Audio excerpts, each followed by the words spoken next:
Alcoa 10 Federal Credit Union has helped people save money for almost 80 years. Whether it's free checking, financing a vehicle, or purchasing that new home, Alcoa 10 is here to help you. Better rates, better service. Check them out at atfcu.com. Alcoa 10 Federal Credit Union, a place where you belong. Member NCUA. When I made the move to my own studio, I was worried about this. I was worried about that. I was worried about, hey, did I get this piece of equipment? Did I get that piece of equipment? Does that sound good? Does that not sound good? One thing I didn't have to worry about, that was office furniture, because Office Furniture Outfitters met my furniture needs. With a 50,000 square foot facility, they have East Tennessee's largest selection and are the best value for new and used office furniture. Located in Knoxville, it's easy to find everything you need for your new space, including desks, file cabinets, chairs, conference tables, and more. Office Furniture Outfitters is turnkey. They came to my place, we mapped everything out that was needed, they delivered, and get this, set everything up. To learn more about what Office Furniture Outfitters can do for you, log on to ofonox.com. That's ofonox.com. Deep down the middle's got his man, and he's gone. Jason Swain, touchdown. It's time for the Swain Event. Guess what time it is? My time. You can check your iPhone. Better say it's our time. With your host, Jason Swain. My man. Real sports talk for the real sports fan. All you chumps are gonna bow when I whoop him. It's time for the Swain Event, fueled by Dead End BBQ. Give me 2 pounds and a Ric Flair.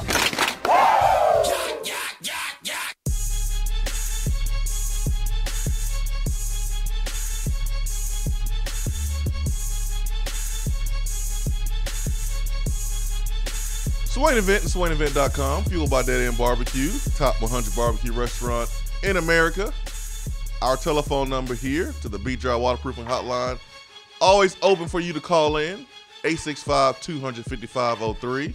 Ben McKee, Jason Swain here with you from 7 to 10 a.m. But if you are on social media, we are with you 24/7. And tonight, we play Vanderbilt. Tonight, we beat Vanderbilt. Are we? Is that right? Is that true? Are we gonna beat Vanderbilt? No, because you said it wrong. No, I didn't. Yes, you did. Oh, so you've watched Varsity Blues, huh? It's been a minute. Oh, so you remember Varsity Blues? Vaguely. It's been a minute. So I said it wrong. So how do you say it then, Benjamin? Well, I'm saying you said Vanderbilt's name wrong. No, I couldn't do it, man. You can't mix in the Varsity Blues reference and my way of saying saying Vanderbilt. It won't sound right. Let me try it. Okay. Tonight we beat Vanderbilt. Yeah, see, it don't work, man. Sounded good to me. It don't work, man. It don't work. Oh, man. Tennessee, Vanderbilt tonight. It is the beautiful thing about basketball season, because one of the worst things about football season is you have to wait an entire week for the next game. Yeah. With basketball, during conference play at least, you get 2 per week. You get one on the weekend and one either on Tuesday or Wednesday. So that is the one thing that I love about basketball season, is that especially when you're good, you don't have to wait a long time until the next game, because even tonight, when Tennessee beats down Vanderbilt, you come back Saturday and you play West Virginia, so you don't have a big time off, which is one thing that I love about basketball season. How good is Tennessee? They're the best team in the country. Swain, you and I are coming live this morning from the center of the college basketball universe. We are. College basketball runs through Knoxville, Tennessee. That is true. That is how good Tennessee basketball is. That is true, man. That is true. And it's great when you are good and you're playing against teams that are not that good. Oh, and it's beautiful. You are expecting a blowout. Vanderbilt's without their best player, Darius Garland, who will be a lottery pick in the NBA. He announced that yesterday on his Twitter account, that he is shutting it down completely, and he's preparing for the NBA draft to a knee injury. So Tennessee should take care of business. Yeah, not only do we know that Tennessee is going to beat down an opponent, but it's Vanderbilt. Yes. That Tennessee is going to beat down, which makes it even better. Yes, as you sit over there and you sip on your I don't know what brand you have, but sip on your tea with your pinky up. This is called Private Selection, and this is sold at the Peasants Grocery Store of Kroger. This was the peasant shop. Is there a flavor to it, or is it just tea?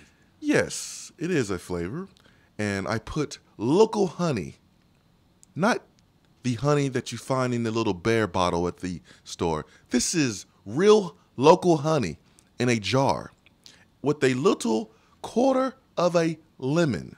So Winnie the Pooh type honey. Straight from the honey bees. Yeah.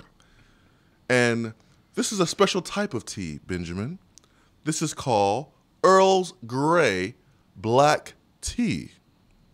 And the only way you can drink this tea, Benjamin, is with your pinky in the air. So my pinky is in the air, you peasant.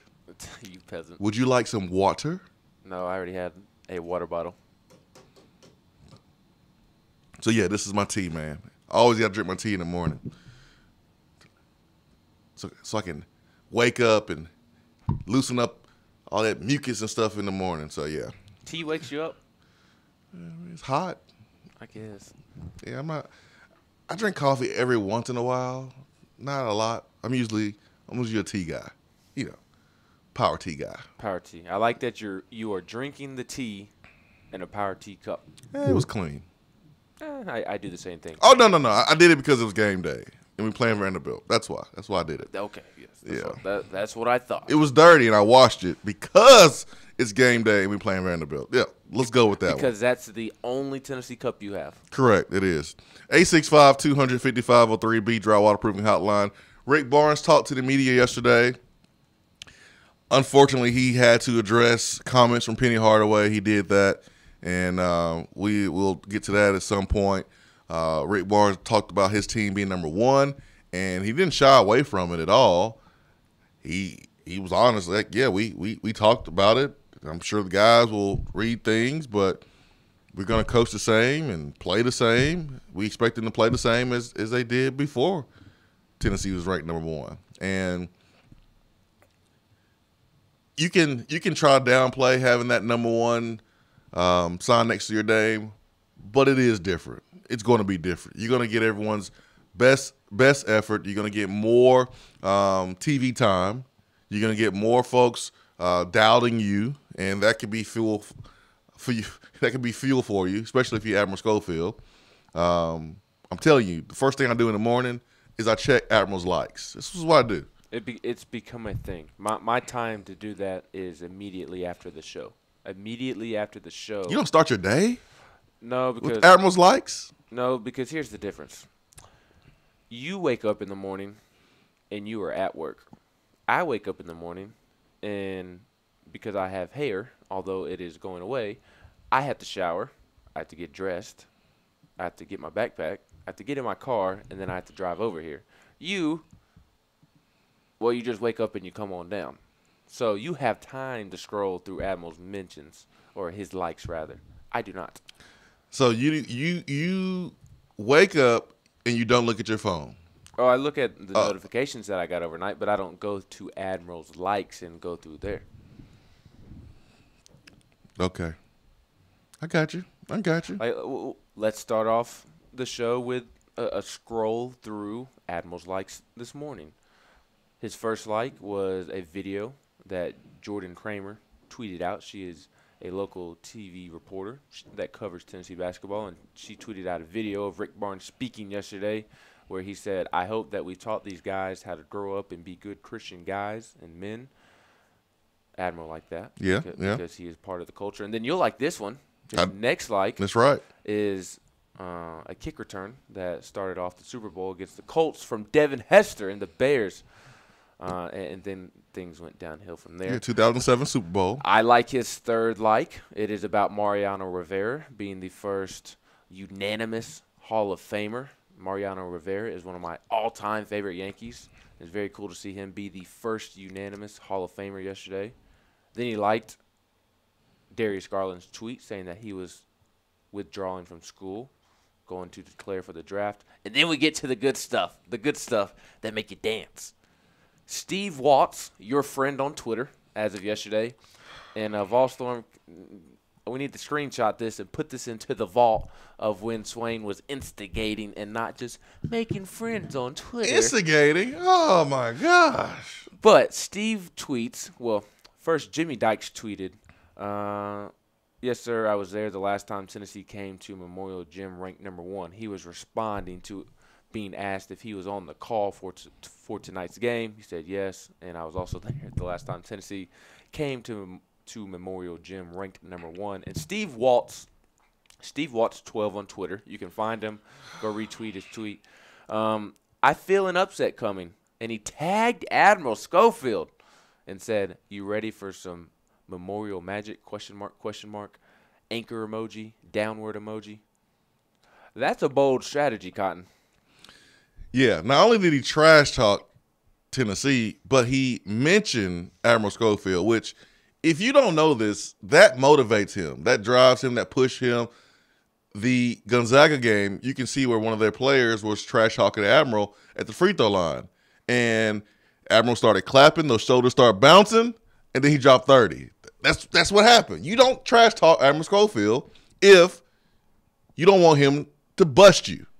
And this fan is writing checks that really he can't even cash. Those are the worst. The worst are the people who talk all the junk for someone else, but someone else has to back it up. That's like the friend in the club who you with your guys, you see another group of guys, you walking past, you bump them accidentally, or you step on their shoes accidentally. Oh, don't step on somebody's J's in the club. But instead of you just saying, my bad, I'm sorry, you say nothing.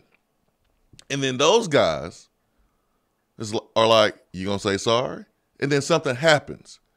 And you're the person who pulled all your friends into a fight or a brawl or misunderstanding or whatever, dispute, because all you could have said is sorry, my bad. You wrote a check for your whole squad to have to cash. And I just hate that. Yeah. I hate when you're talking trash or you're writing checks for your team to cash. Now, we're doing the same thing, let's be honest. We are.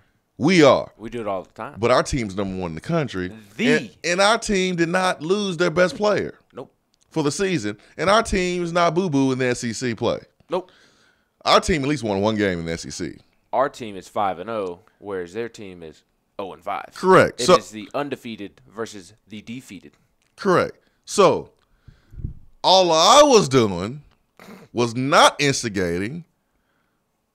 I was being nice. And I was trying to be funny.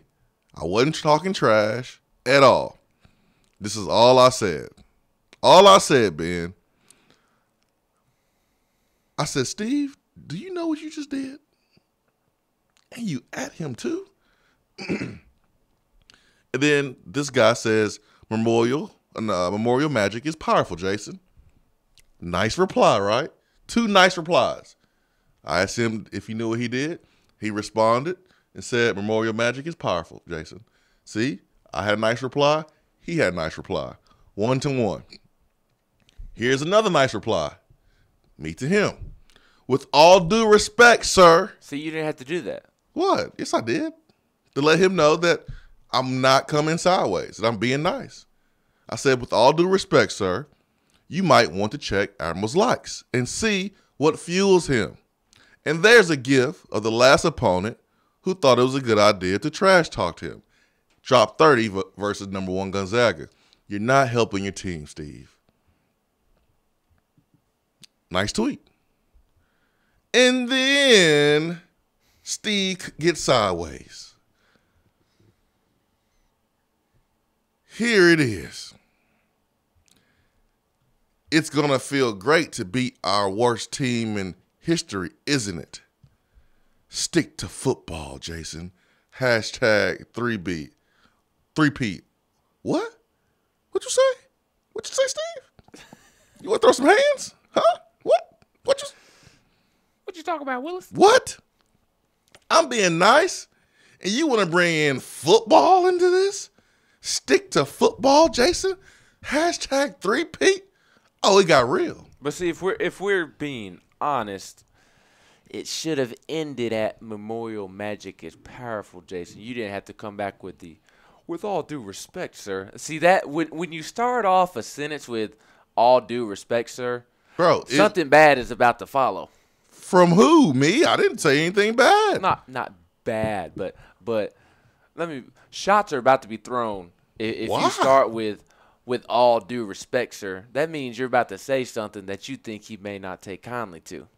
No, it doesn't. Mm-hmm. It does too. It's just like, I'm not saying this to offend you, but with all due respect, sir, but you're making a point, and you're making sure they don't take it as disrespect. That's why you say that. Well, see, and if we're being honest, you're better at going back and forth with Vanderbilt fans when they mention football, because I know you don't like doing this, but I'm the Tennessee football fan, and I don't care. You can grill me for it all you want. I don't care at this point. Tennessee has left me no other option. I'm the Tennessee football fan that brings up the overall record. I can't do it, man. I can't do it. I'd rather take the L. See, I'm not taking the L.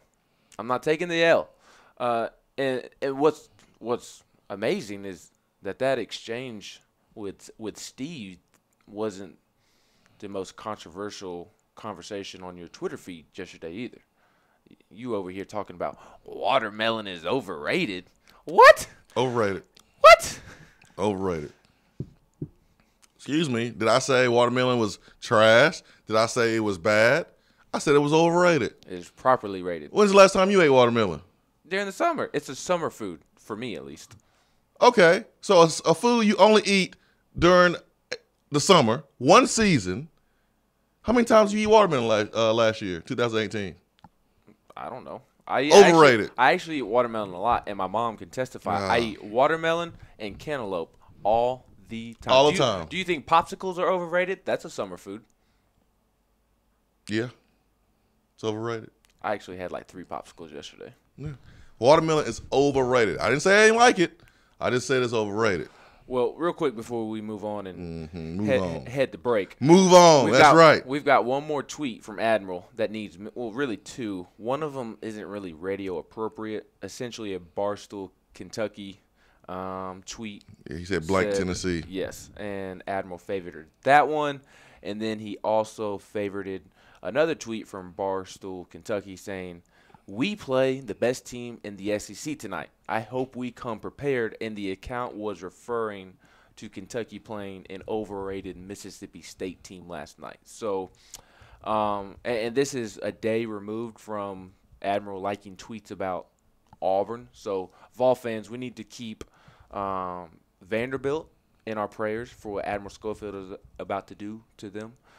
We need to keep Bruce Pearl in our prayers for what Admiral Schofield is about to do to Bruce and his overrated Auburn Tigers. And we need to keep John Calipari. No, I'm just kidding. We don't need to keep John Calipari in our prayers. Okay. Do not trash talk Admiral Schofield. It's not a good idea at all. He's going to use his motivation, and he may drop 25 today. He may drop 25, which will be over his season average. I think his season average is around 17. 17 or 18. Yeah, so I think he's going to go over his season average today because of Steve's 17.4. Steve's fault. I mean, just going to bring football into this. No one was talking about football. I don't want to talk about football. Well, and the unfortunate part is that Steve made all other Steves look bad. Like, he ruined Steve for Turkey Man. Yeah. He ruined Steve in Georgia. Yeah. Steve in Richmond. Yeah. All these great Steves that we know. Yeah. This Steve has put a bad image on their name. I mean, I can't even be nice to people on Twitter without them coming sideways and talking about Tennessee football. Pruitt, get this team better. Now, I can't even trash talk Vandy fans. A Vandy fan made me shut up. I had to take an L because we lost to Vanderbilt in football 3 years in a row. Let's hope it doesn't happen for a 4th year in a row. If Tennessee loses to Vanderbilt this season for a 4th year in a row, I am retiring from Twitter, from radio, from everything sports. Everything. C-Mac says, with all due respect, Ben McKee, See? don't try bringing up that watermelon that watermelon mess first thing this morning when your comeback is, it's a summer food. Tell me that it's not a summer food. That's why it's overrated. 865-200-5503. Be right back.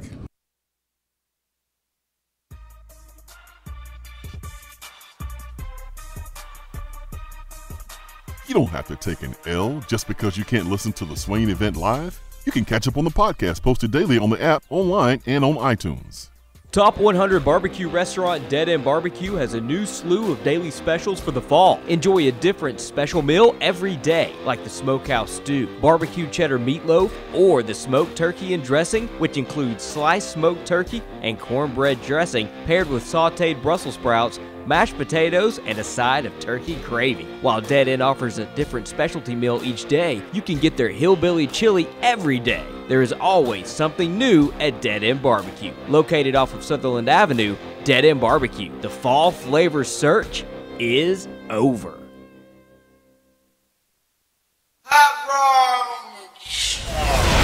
Join the Swain Event at Dead End BBQ on Wednesday, February 6th to celebrate the Vols' victories on the recruiting trail.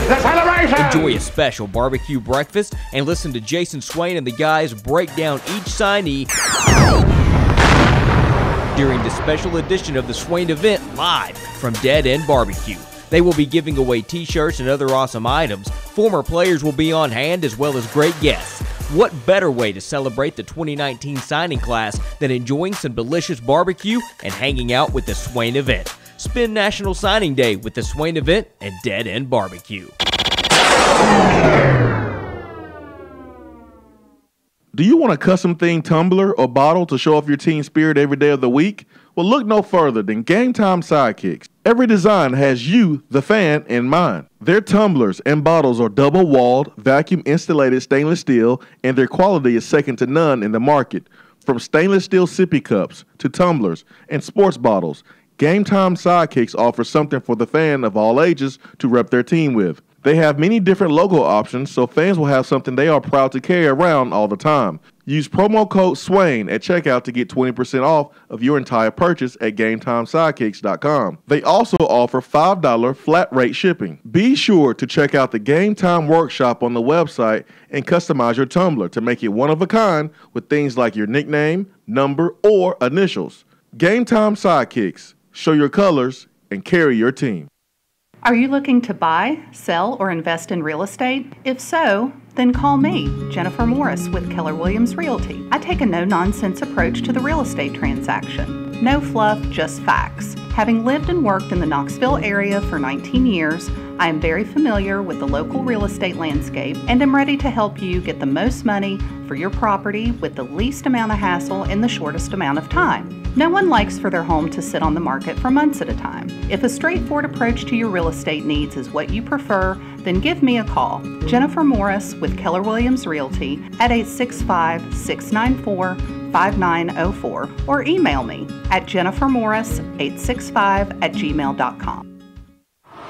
You're driving home, flashing blue lights in your rearview mirror. You pull over, step out of your car, and the next thing you know, you're being arrested for driving under the influence. Now what do? We all should be responsible. But remember, just because you're arrested doesn't mean you're guilty. Call criminal defense and DUI attorney Marcos Garza at 865-540-8300. The investigative teams at the Garza Law Firm know the justice system inside and out. They utilize cutting-edge technologies and investigative methods to prepare your specific case. Before you plead guilty to any criminal charges, call criminal defense and DUI attorney Marcos Garza. Put his number in your phone right now, 865-540-8300, because you never know when you or a friend will need it. Don't say guilty. Say Garza. 865-540-8300. 865-540-8300 and GarzaLaw.com. You're listening to the Swain Event. And you know this, man.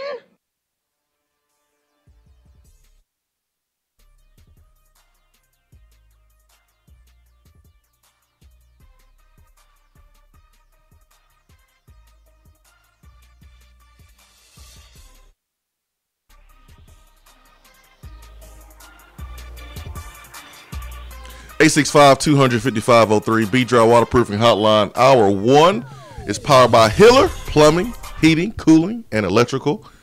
Right here on the Swain Event. We are live from the Low T Center Studios in beautiful Knoxville, Tennessee.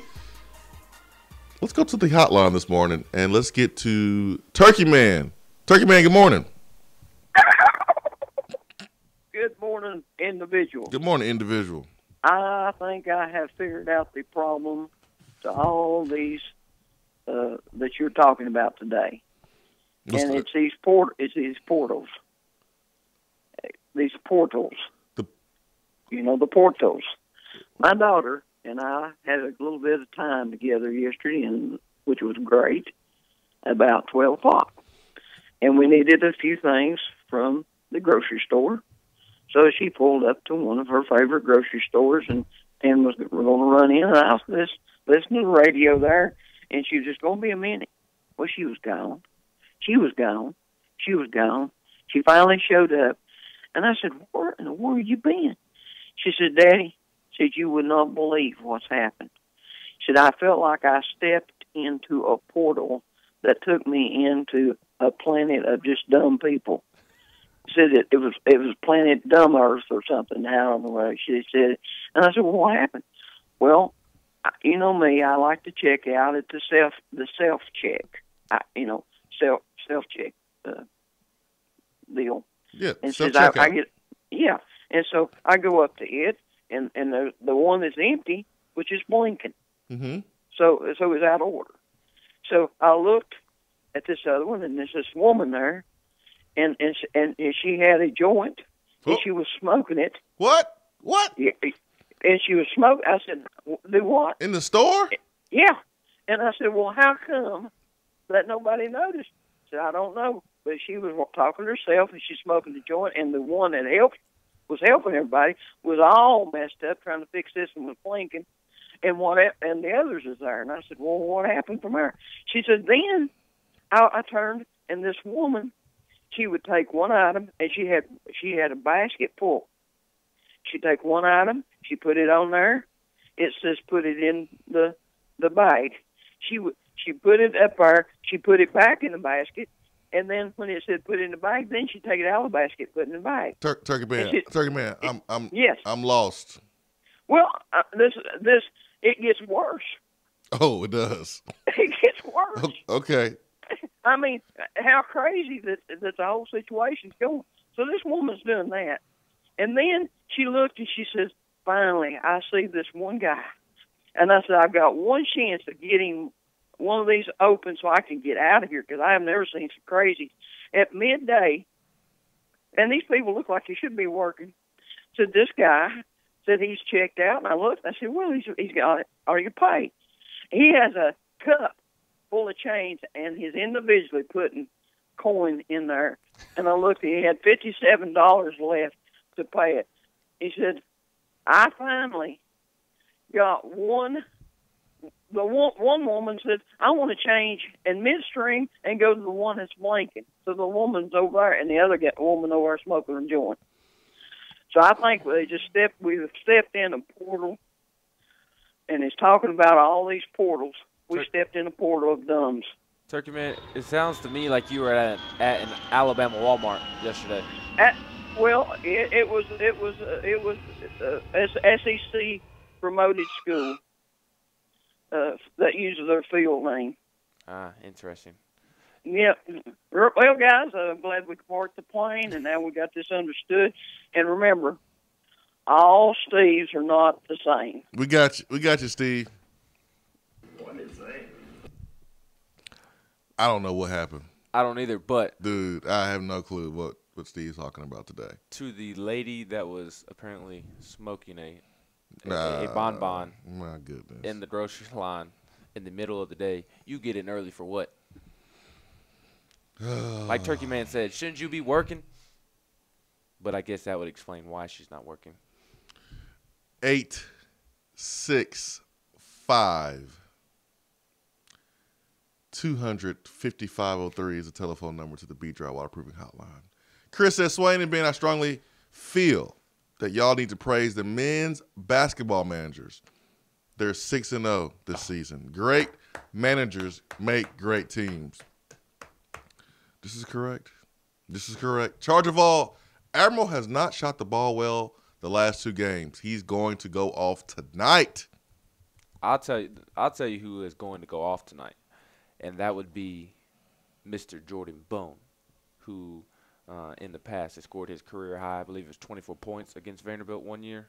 It was his freshman season where he just went off on Vanderbilt in his hometown, grew up in Nashville.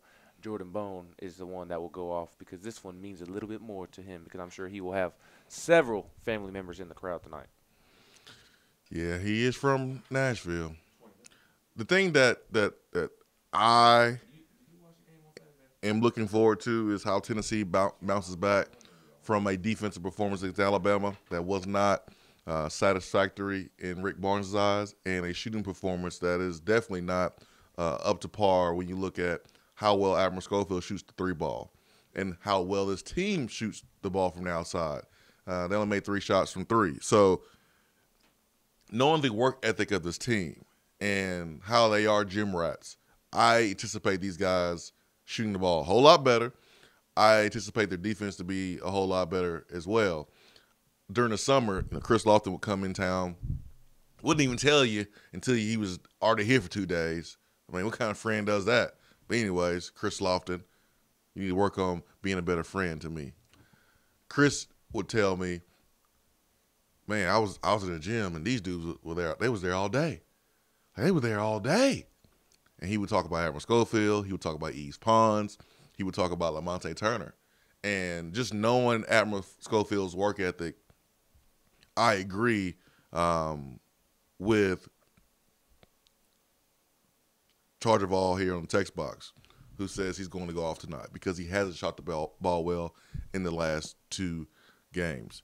Plowboy says, after that exchange with the Vandy dude, see why I hate Vanderbilt so much, Jason? Yeah, I do. I see why Tennessee fans and Vanderbilt fans. Vanderbilt fans are the most annoying on the planet, and it's pretty amazing when you consider the size of their fan base.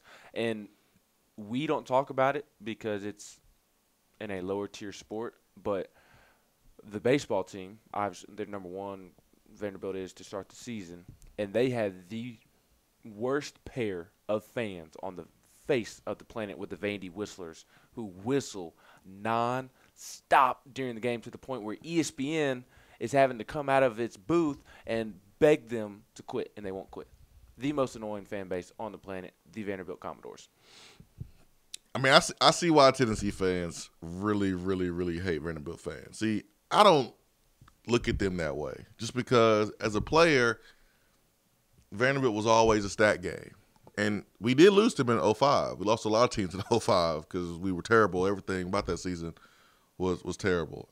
But I still view Vanderbilt the same way I did as a player. And so I don't get overly excited when we beat Vanderbilt.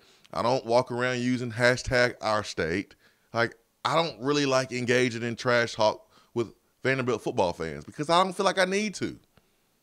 But now it's a different feeling because I can't. But I get why Tennessee fans don't like Vanderbilt fans. Tennessee have been beating Vandy's head in for all these years. And then Vandy catches Tennessee, really difficult time.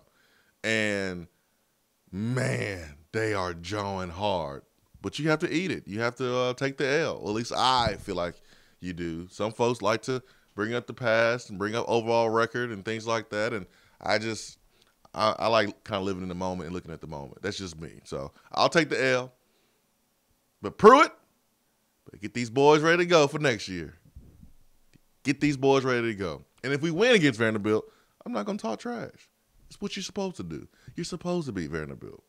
My best game as a player was against Vanderbilt, and I'm not even proud of it. That's how I feel. I'm not even proud of it. Not even proud of it. All right, let's get to who we got there. We've got Mark. Mark, good morning. Who apparently watched the Alabama game on Saturday. Well, that explains it. Gosh, hey, Mark. it explains a lot, man. What's happening, boys? What's up? Hey, man, I hear you keep talking about how Schofield goes off and goes off. I ain't seen it yet.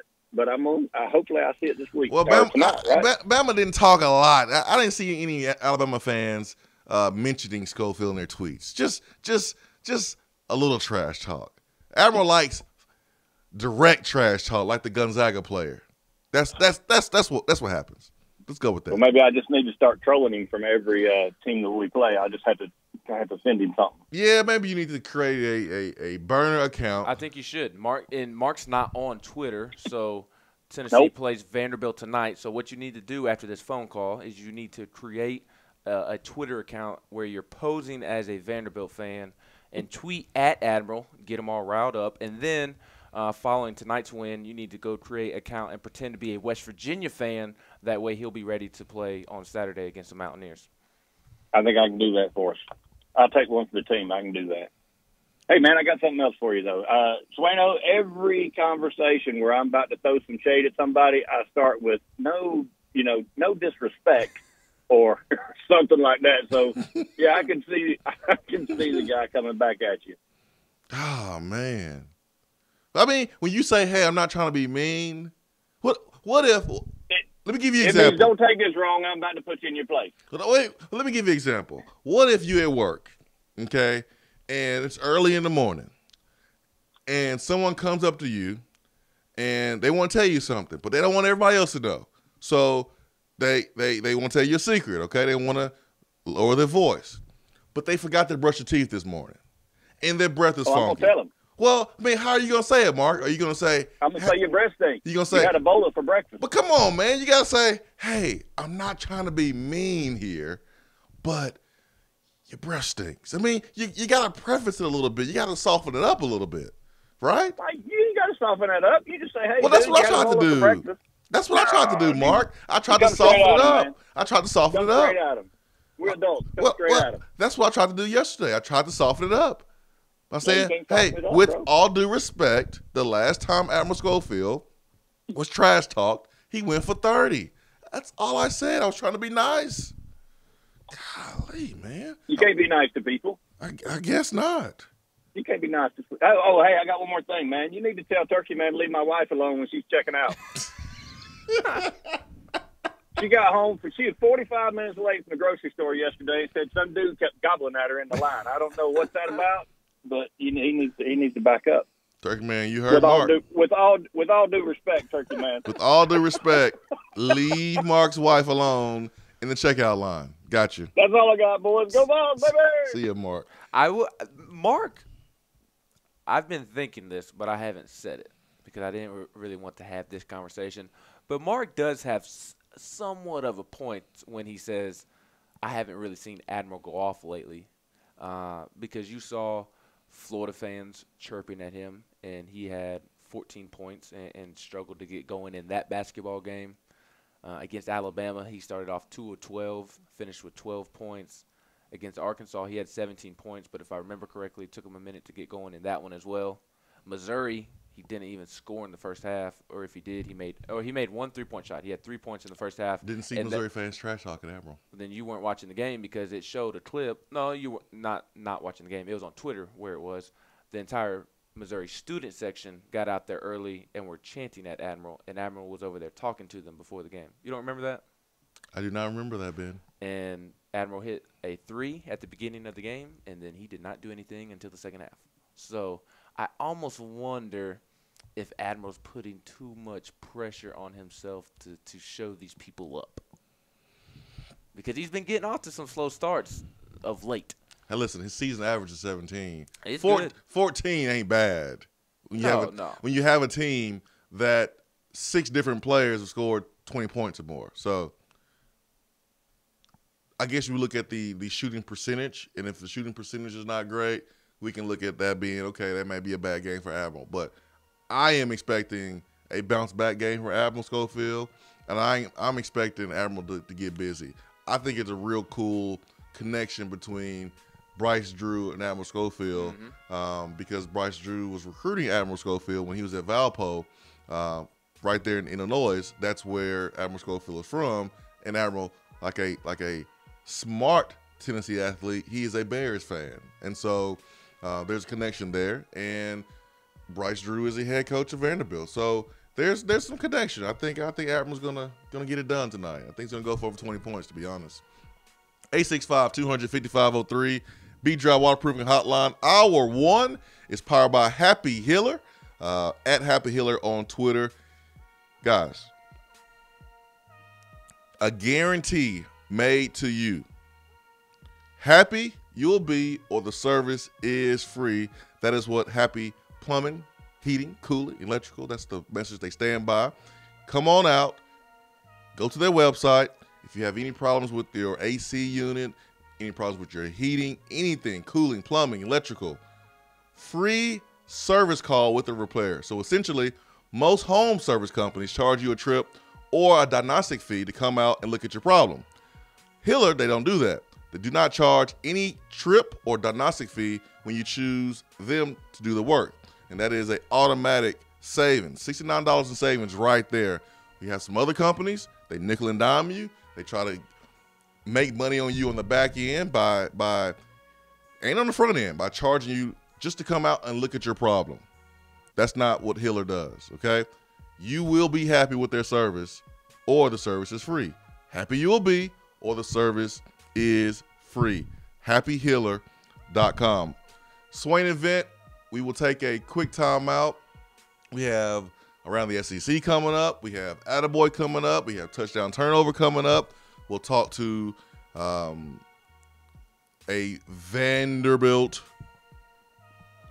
media member and get some information on Vanderbilt a little bit later on in the show. So stick around. Swain Event. Be right back.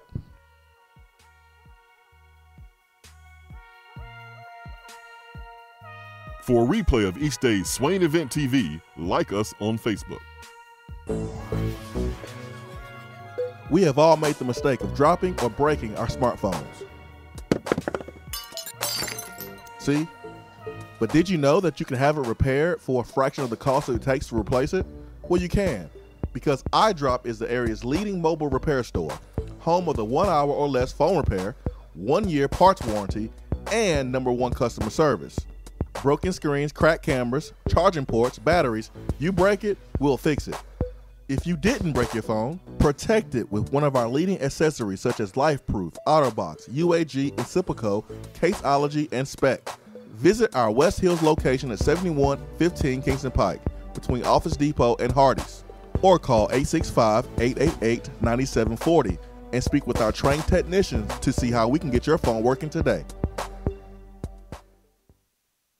JC's Tree and Landscaping Service specializes in quality tree work done at an affordable price. Trimming and removing trees are their specialty. They also offer other services like land clearing, stump grinding, crane services, and all of your basic landscaping needs for both commercial and residential. JC's will give you a free estimate and beat any written quote by a competitor to guarantee that you get the lowest price around. Don't risk your land with a fly-by-night service. JC's Tree and Landscaping is licensed and insured. Give them a call at 865-599-3799. Craving flavors that don't take hours in the kitchen? Mrs. Grissom's cheese spreads and chicken salads are the perfect go-to. Ready-to-eat meals and snacks found in the meat or dairy section at your local grocery store. Whether you crave the classic Mrs. Grissom's pimento cheese or the gluten-free select varieties like the cranberry pecan chicken salad, enjoy small-town flavor in every bite. Select the best. Select Mrs. Grissom's.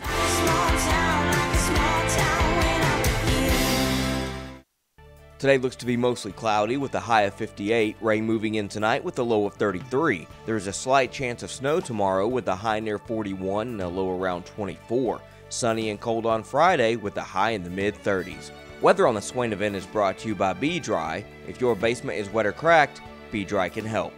BDry.com.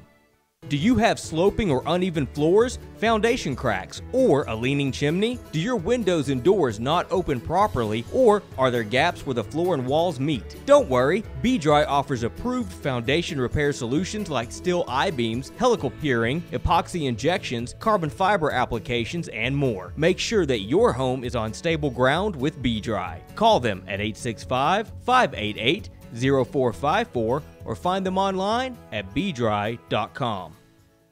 When you see the happy face on our truck, you'll be smiling because you'll know that you're in love. It's freezing in here, Mary. What's wrong with your heater? The repairman can't get here till next week. Sugar, you've got the wrong guy. My guy is fast and has free heating service calls when he does the repair. Hi, I'm Jimmy Hiller. Take advantage of a free service call with any repair. Call the Happy Face Truck today. Gentlemen, when it comes to taking care of your health, sometimes the first step is the hardest. Low T Center is making it easier to take that first step. It all starts with knowing the numbers that are essential to a man. Testosterone levels, blood pressure, cholesterol, prostate, and thyroid. Low T Center makes it quick and easy to get all these levels checked and more. Low T Center specializes in men's health and has expanded their services, including sleep apnea, low thyroid, hypertension, severe allergies, high cholesterol, diabetes, and annual physicals, along with testosterone replacement therapy. The physicians at Low T Center not only want to help you feel good again, they want to help you prevent any serious health problems moving forward. Now, with the holistic approach to your overall health and wellness, Low T Center is making it more convenient for men to take care of their health, and most health insurance is accepted. They'll even verify for you. Take the first step for your health and call 865-392-1388. That's 865-392-1388, or go to lowtcenter.com. Reinventing men's healthcare.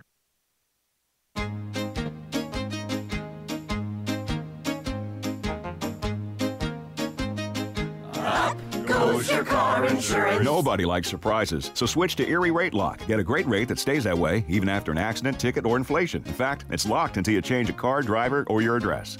Your Erie agent in Knoxville is InsureFit RM. Get a quote at 865-684-4900. That's 865-684-4900. Erie Rate Lock does not guarantee continued insurance coverage and is not available in all states. I just wanted to come by and congratulate you on the great work you've been doing.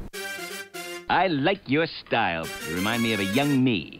Failure is not an option. That boy is good. Homes, remind yourself, nobody built like you. You design yourself. Attaboy.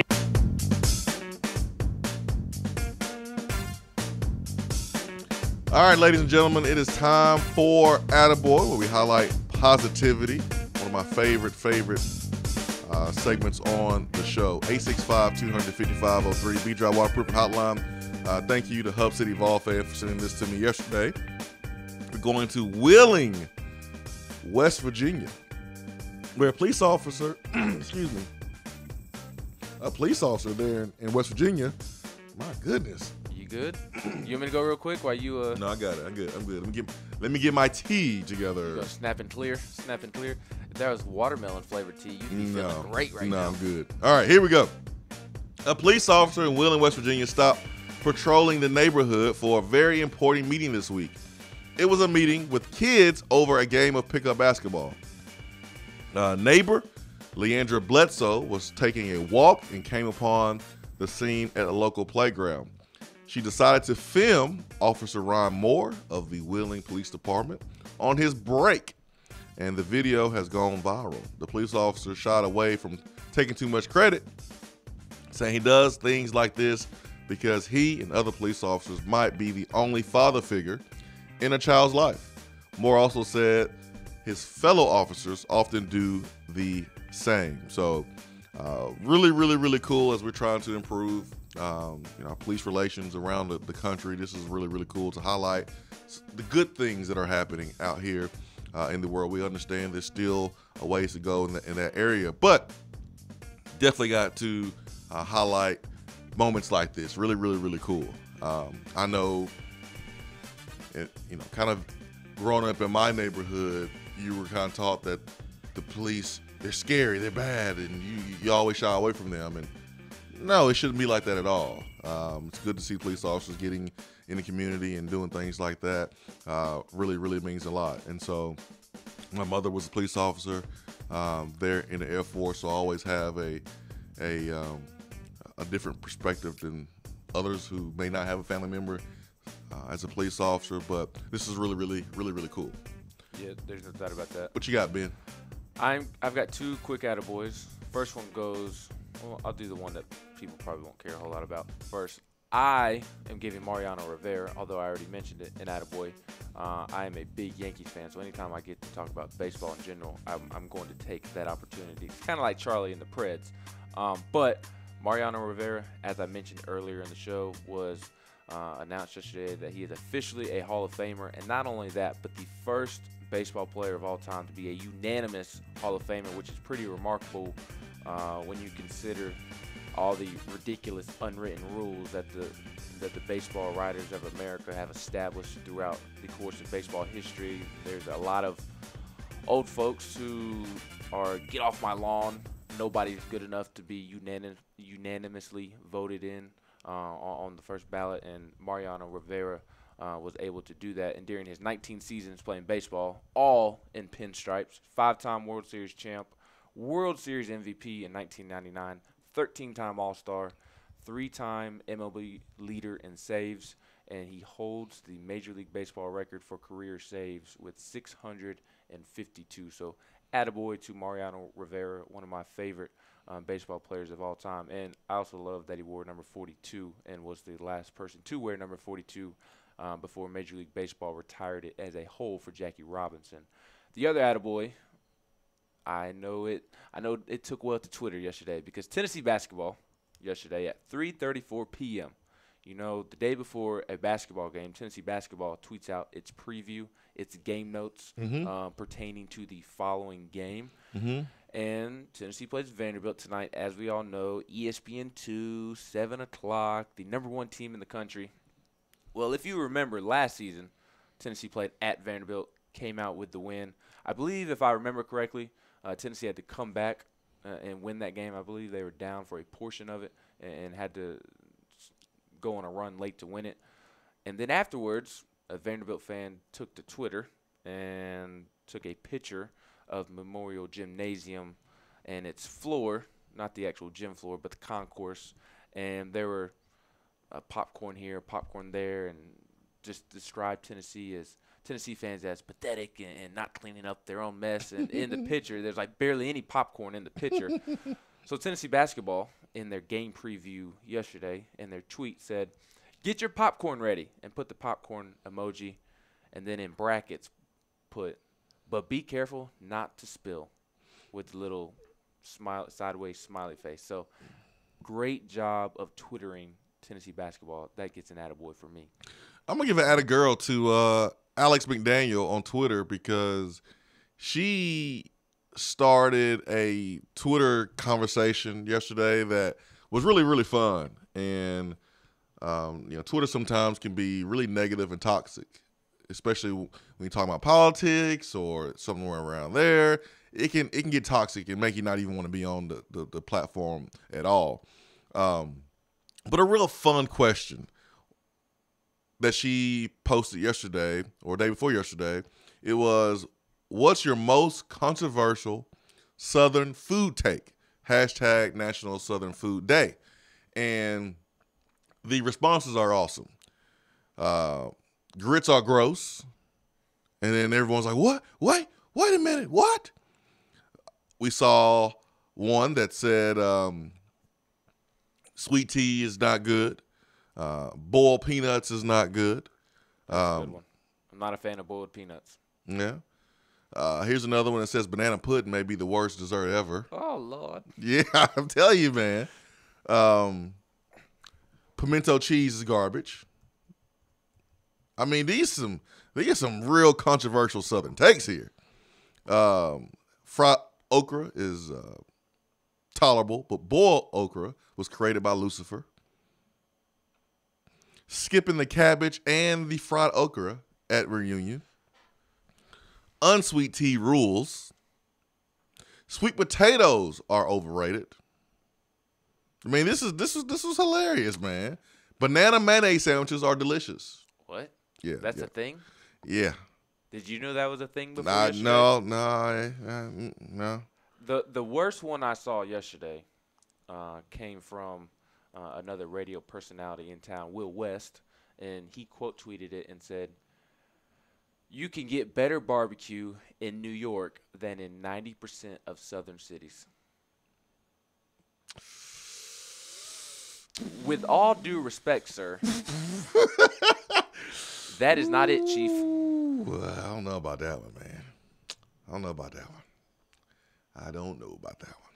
865-255-03. I thought it was a cool conversation. Anytime there's a question where it doesn't matter what color you are, doesn't matter what team you root for, doesn't matter what political aisle you stand on.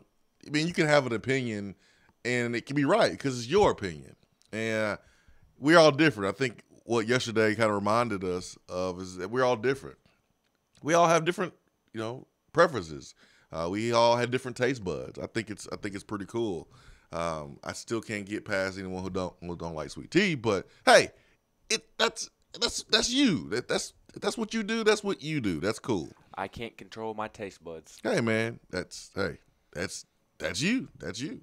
I love me some sweet tea. Now I don't drink it a lot. My favorite choice of beverage is water. Watermelon sweet tea? No, water. Period. If I want watermelon, I will get water and then spray some little watermelon drops inside of it if I want watermelon flavor. It tastes the same thing as watermelon.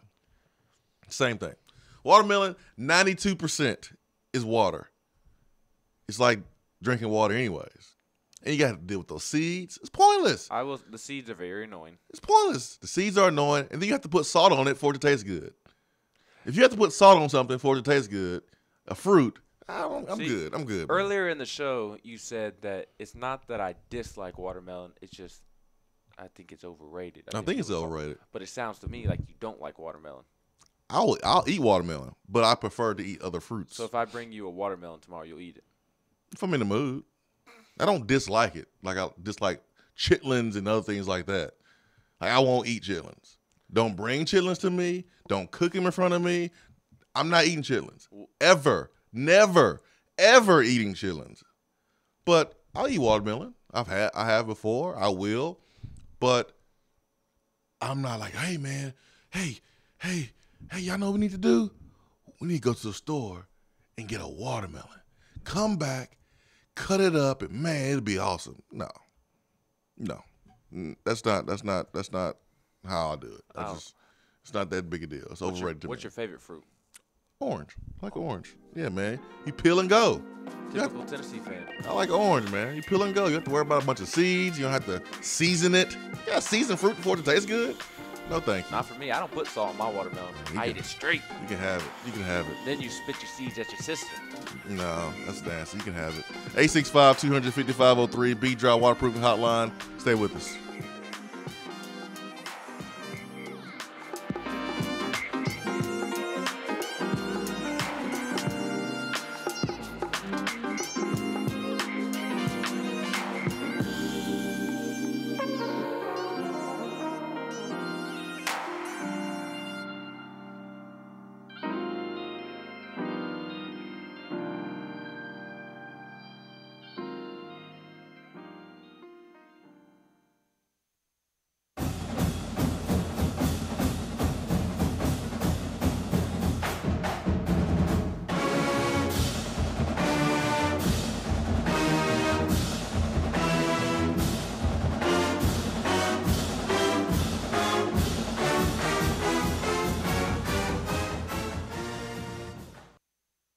Touchdown or turnover is up next on the Swain Event. We're here with Dr. Mike Carlson of Tennessee Regenerative Sports Medicine. If you have orthopedic injuries such as shoulder pain, knee pain, or instability, Achilles tendonitis, golfers or tennis elbow, do what I did and give them a call. Yeah, Jason, we specialize in regenerative non-surgical orthopedics. So we treat damaged ligaments, tendons, and joints, including things like rotator cuff injuries, knee instability, elbow problems, as well as foot problems like plantar fasciitis, Achilles, things of that nature, by injecting with stem cells in what's called PRP, or platelet-rich plasma. And this form of treatment we do under ultrasound, so we know we have our target. And it also stimulates the body's own reparative process, and this allows for the healing of damaged tissue. And as you well know, numerous professional and collegiate athletes, guys like Steph Curry, Tiger Woods, and even yourself with your ankle injury, have been using this form of treatment for years. And so we offer that same type of treatment here in East Tennessee. Visit them on the web at trsportsmedicine.com. Tennessee Regenerative Sports Medicine, East Tennessee's leader in regenerative therapy. When I made the move to my own studio, I was worried about this. I was worried about that. I was worried about, hey, did I get this piece of equipment? Did I get that piece of equipment? Does that sound good? Does that not sound good? One thing I didn't have to worry about, that was office furniture, because Office Furniture Outfitters met my furniture needs. With a 50,000 square foot facility, they have East Tennessee's largest selection and are the best value for new and used office furniture. Located in Knoxville, it's easy to find everything you need for your new space, including desks, file cabinets, chairs, conference tables, and more. Office Furniture Outfitters is turnkey. They came to my place, we mapped everything out that was needed, they delivered, and get this, set everything up. To learn more about what Office Furniture Outfitters can do for you, log on to ofonox.com. That's ofonox.com. Alcoa Federal Credit Union, a place where you belong. Alcoa 10 Federal Credit Union has helped people save money for almost 80 years. Whether it's free checking, financing a vehicle, or purchasing that new home, Alcoa 10 is here to help you. Better rates, better service. Check them out at atfcu.com. Alcoa 10 Federal Credit Union, a place where you belong. Member NCUA.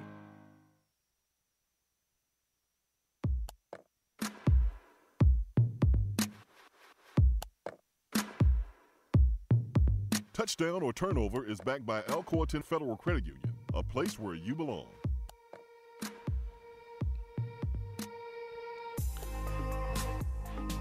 Touchdown and turnover backed by Alcoa 10 Federal Credit Union, a place where you belong, better rates and better service. Touchdown turnover, Kentucky basketball is the second best team in the SEC. I asked this because, man, everyone's beating up on everybody right now in the SEC, except for Tennessee. Tennessee kind of stands by themselves alone, but South Carolina winning at home against Auburn. You have Kentucky going on the road, beating Auburn, and then beating Mississippi State. You have Ole Miss getting destroyed by Alabama. Man, who is the second best team in the SEC? Is it Kentucky? Touchdown or turnover? Turnover. I think Kentucky is overrated. I think they continue to beat up on either overrated teams such as Mississippi State. I think with Mississippi State, they got off to this great record. But if you look at their non-conference schedule, it wasn't the toughest, and I think they really benefited from that. And as a result, they have gotten off to a slow start in SEC play. And then you look at some of the other teams that Kentucky has beaten and lost to. Losing to Alabama, that's not a game that you should lose. You struggled with Texas A&M at times. They do have a nice win over North Carolina, but that North Carolina team is not a normal North Carolina team. They play Kansas on Saturday. That'll be a very nice test for them. But even that Kansas team doesn't look the same as it did before the season with their big man being out for the season. LSU is the best, second best SEC school for me. I believe they are undefeated in SEC play. 4-0. 4-0. They're second in the league right there with Tennessee as the only two undefeated SEC teams. And I talk about, at least to you, I don't know if I've mentioned it on air, Tremont Waters, LSU's point guard, in my opinion, is the most underrated point guard. Definitely in the SEC, but maybe the country. I mean, the guy is going to be an NBA basketball player. He averages 13 points, 6 assists, and then you also have Naz Reid, Skylar Mays, Javonte Smart. They have a lot of big-time athletes, and LSU is 4-0 since it moved Javonte Smart to a 6-man role and inserted Marlon Taylor into the starting lineup. And they've won 4 SEC games by an average of 12.8 points per game. They played Georgia tonight. They're playing very good basketball, very athletic, a lot of pro potential on that basketball team, and Will Wade is a very good coach. So I think LSU is the second best team in the SEC as of today. Yeah, fiery coach in Will Wade, and that plays well with the LSU basketball team. They are undefeated in conference play, like you mentioned. They are 4-0, 14-3 overall. And at home, man, they've been great. There's only 3 teams in the league that's been undefeated at home this season. That is LSU, that is Tennessee, and it is Kentucky too. LSU has its second longest winning streak in the SEC at 7 games.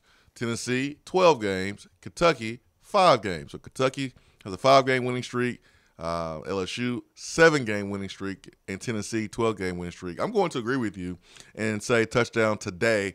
That might change. You know how Kentucky, it always takes them a little time to get going because they have young basketball players and new guys playing together. They get better towards the middle end of the season. But today, I'm going LSU as the second best team. We thought Ole Miss was going to be that team, but, man, they got destroyed by Alabama. I think Alabama is a good basketball team, and I think their loss to Tennessee will change the trajectory of their season. I think it already has. I think, and I thought that after the game. I was like, man, yeah, they lost, but Petty doing what he did. This basketball team having a chance to knock off, at the time, Tennessee, third-ranked team in the country, a team that was going to be number one if they beat them. Now Tennessee is one. That should give you confidence. I compared a little bit to when Tennessee lost to Georgia. The score wasn't close, but you saw some good things in that game. And it made you feel a little bit better when Tennessee played Auburn. That Tennessee team gained confidence even in that L. And I think Alabama gained some confidence going toe-to-toe with the best team in college basketball. They went down and smacked Ole Miss. So Alabama, just keep an eye on them. I think Alabama can be a team that not only gets to the tournament, but probably can make a little bit of noise, man. They're long. Petty gets going. Man, you just never know. And Avery Johnson is a heck of a basketball coach. But I agree with you, Ben. I'm going touchdown. Well, I said turnover. Oh, I'm sorry. I said – because you said Kentucky. Yeah, Kentucky. Turnover. I agree with you. I'm going turnover. I think LSU is the second best basketball team right now. I'll tell you who. But that might change. The most impressive is, and that is South Carolina. It's baffling what Frank Martin is doing with that basketball team. They were the only SEC basketball team to enter conference play with a losing record, and now here they are atop the standings, tied for third with Kentucky at 5-1. I mean, that is remarkable. They started SEC play 5-7. They're now 10-8 with wins over some very good teams. They beat Vanderbilt, Missouri, Auburn last night. They beat Mississippi State, Florida, and I say Missouri is a good win in the sense of that game was supposed to be played on a Saturday, and it had to be moved to a Sunday because of weather and the fact that you're able to navigate. Yeah, and adjust. And adjust is pretty impressive regardless What of excuse the you got for that Vanderbilt win, though? Vanderbilt, I don't have one. That is a I was waiting on you to explain that Vanderbilt. I'll tell you why. It was on the road. Vanderbilt was hot that night. Yeah, it was hot. No, it was hot. It was 87 degrees in the stadium. Right, hot. I meant to say a win in Gainesville, a win over a then-ranked number 14 Mississippi State team, a win last night over an Auburn team that is the most disappointing in conference this season. And I still am on the bus of I think at some point they'll turn it around and start playing good basketball because they have a lot of talented guys on their team. But the problem remains is that they are the Houston Rockets of college basketball in the sense that they shoot a lot of threes, and when they aren't going in, they don't look good. They don't play team basketball. It's a bunch of individuals out there jacking up threes that don't play great defense, and as a result, they've underperformed this season. One team in the conference is winless in the conference, and that is Vanderbilt. They have a losing streak of 5. They are 0-5 in conference play, and there's no reason why Tennessee should not win this game by 20 or more points. But they are number 1 in the country. How will they respond? How will their leadership continue to push each other? You have a lot of old guys on this team that play a lot of basketball, and I expect for those guys to go out there and take care of business as if they are the 3rd-ranked team, the 10th-ranked team, or unranked altogether. News kind of was released yesterday about T. Martin and his contract. there with Tennessee, he's going to make $450,000 on top of what he's getting paid from USC. So okay, I forgot about that initially because Yeah. I thought I'm not trying to count another man's money, but I figured he'd be making more than $450. But when you take into consideration that USC will also be paying him, he'll be reaching the number 600 to 800 that I thought he would be making.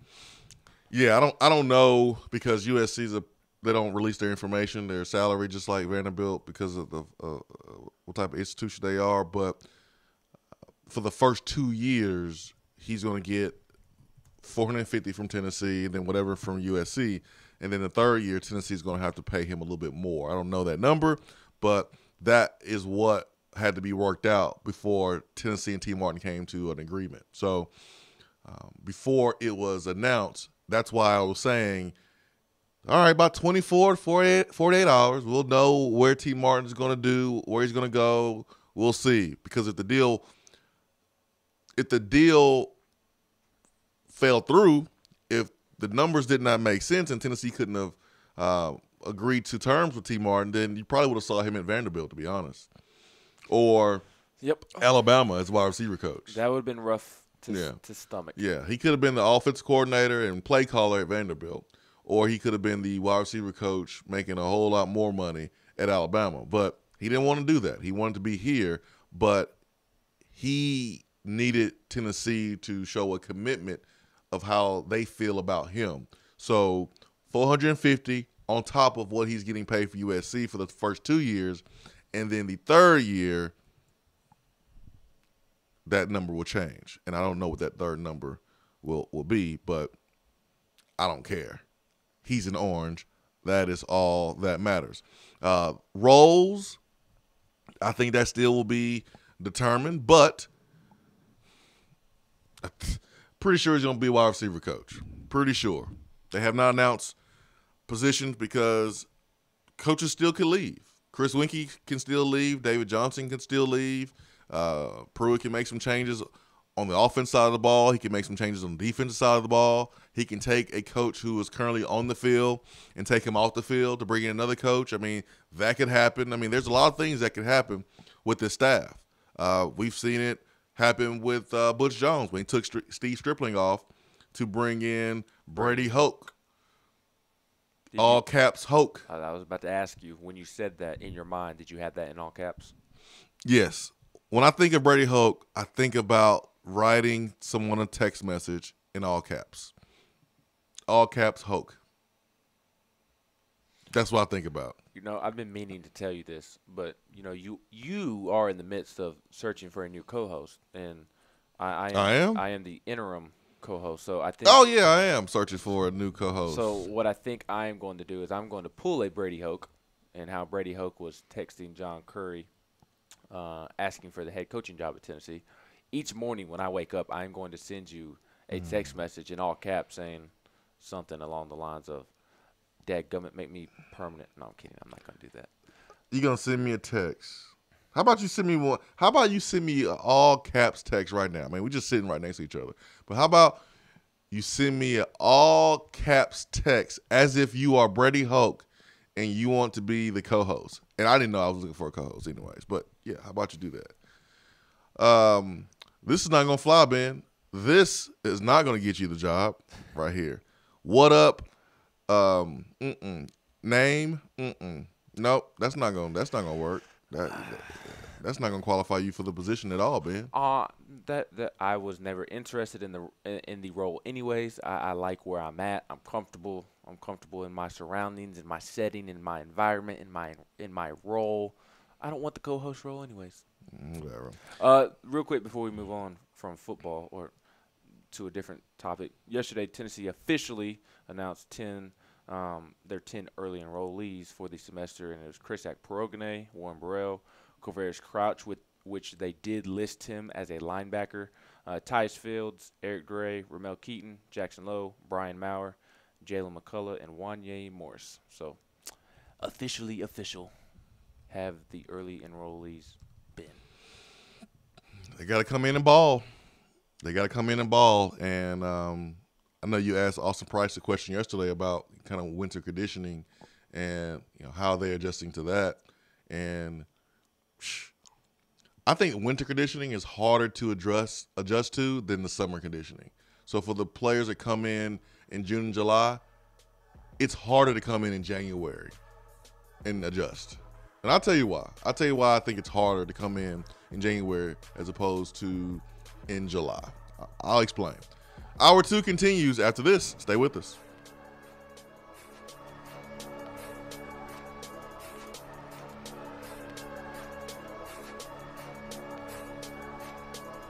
Top 100 barbecue restaurant Dead End BBQ has a new slew of daily specials for the fall. Enjoy a different special meal every day, like the smokehouse stew, barbecue cheddar meatloaf, or the smoked turkey and dressing, which includes sliced smoked turkey and cornbread dressing paired with sauteed Brussels sprouts, mashed potatoes, and a side of turkey gravy. While Dead End offers a different specialty meal each day, you can get their hillbilly chili every day. There is always something new at Dead End BBQ. Located off of Sutherland Avenue, Dead End BBQ. The fall flavor search is over.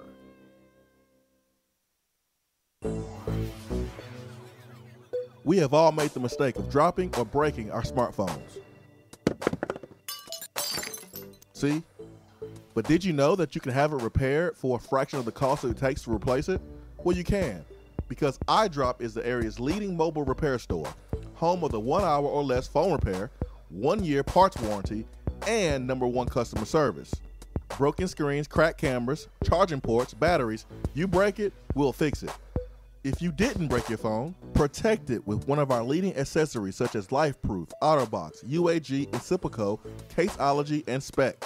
Visit our West Hills location at 7115 Kingston Pike between Office Depot and Hardee's, or call 865-888-9740 and speak with our trained technicians to see how we can get your phone working today. We're here with Dr. Mike Carlson of Tennessee Regenerative Sports Medicine. If you have orthopedic injuries such as shoulder pain, knee pain, or instability, Achilles tendonitis, golfers, or tennis elbow, do what I did and give them a call. Yeah, Jason, we specialize in regenerative non-surgical orthopedics. So we treat damaged ligaments, tendons, and joints, including things like rotator cuff injuries, knee instability, elbow problems, as well as foot problems like plantar fasciitis, Achilles, things of that nature, by injecting with stem cells and what's called PRP, or platelet-rich plasma. And this form of treatment we do under ultrasound, so we know we have our target. And it also stimulates the body's own reparative process, and this allows for the healing of damaged tissue.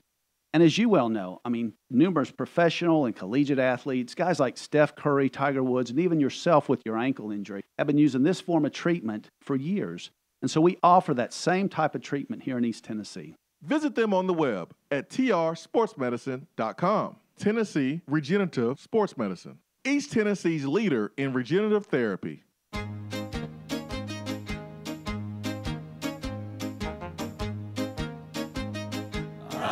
Goes your car insurance. Nobody likes surprises, so switch to Erie Rate Lock. Get a great rate that stays that way even after an accident, ticket, or inflation. In fact, it's locked until you change a car, driver, or your address. Your Erie agent in Knoxville is InsureFit RM. Get a quote at 865-684-4900. That's 865-684-4900.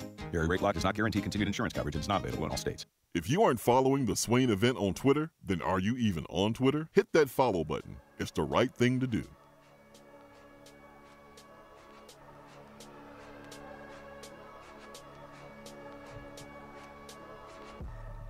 Let's get to Big Orange Herd on the big, on the B-Dry Waterproofing Hotline. On the big B-Dry Waterproofing Hotline this morning, 865-255-03.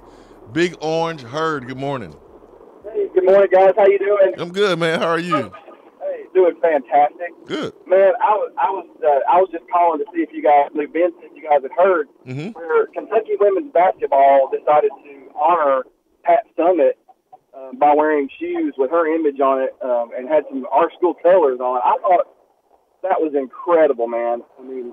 I've never seen anything like it, not that I can recall in my lifetime, where a rival school, honors one of our coaches and wears our colors. I just thought that was an amazing show of respect for Pat Summitt.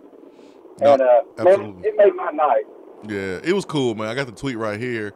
It says our staff has a special connection to Pat Summitt, and Coach Butts and Coach LZ will honor her legacy and bring awareness for We Back Pat Thursday versus Missouri with these custom-made shoes from True Blue Customs. And so it is a pair of all white high-top Air Force Ones, and it has Pat Summitt's photo on it, and the front of the shoe is colored in orange, and it has We Back Pat on the shoe as well. So a really, really, really classy gesture from Kentucky's women's basketball. And another one, I want to add another one to that one too.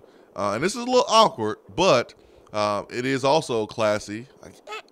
Well, let me just bring it up, and then we'll determine if it really is, or if it is a move by an opposing coach to try to soften up the opposing fan base. But Dawn Staley came out yesterday, and she was in support of Holly Warlick. And I'm going to pull up her tweet here in a little bit, but she was basically taking up for Holly Warlick.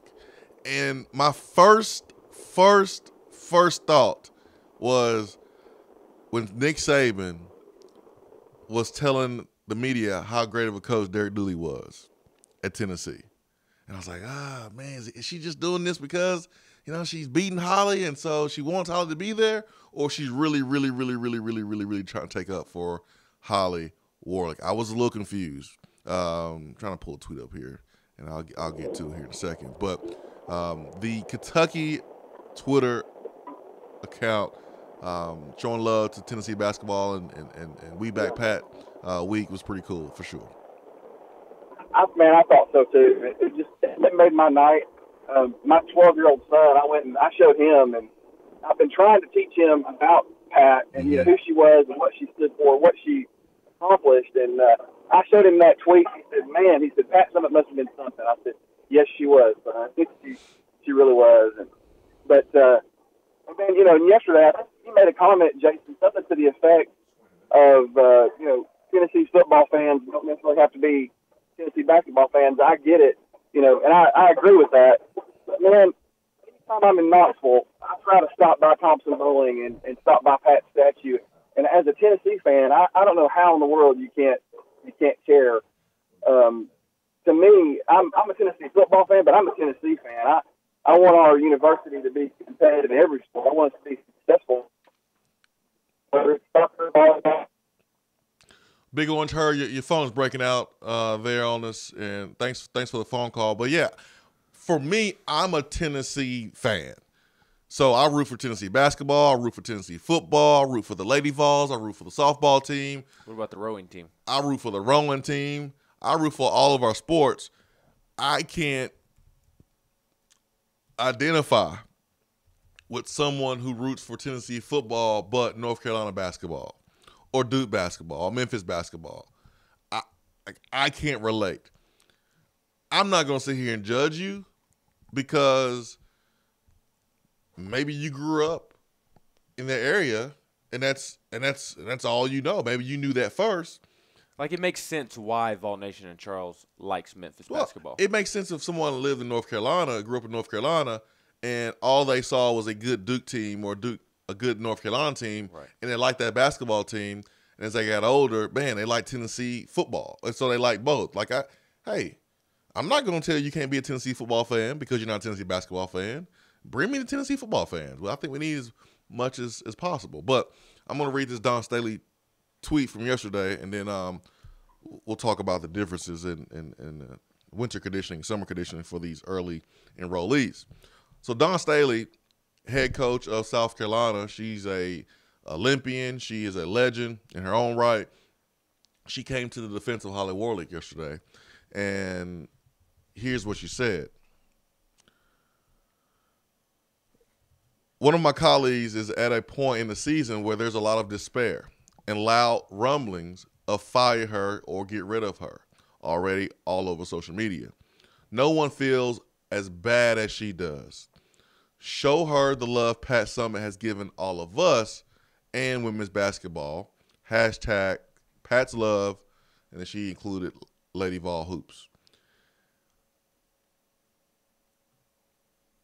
I told y'all this is tough. Like, this is tough. This is a tough position to be in. This is a very tough position to be in. If you are Coach Former, if you are the powers that be, this is tough. Navigating through this deal where Tennessee basketball, the women's team, they lost 5 in a row. Holly Warlick, she's a former player. She's a former great player. She's been on the staff and helped Pat Summitt through all those championships. She's taken over, and it's dipped. And it's dipped in a big way. They're not even ranked right now. And then you have other successful coaches who were impacted positively by Pat Summitt, and they come into the defense of Holly Warlick.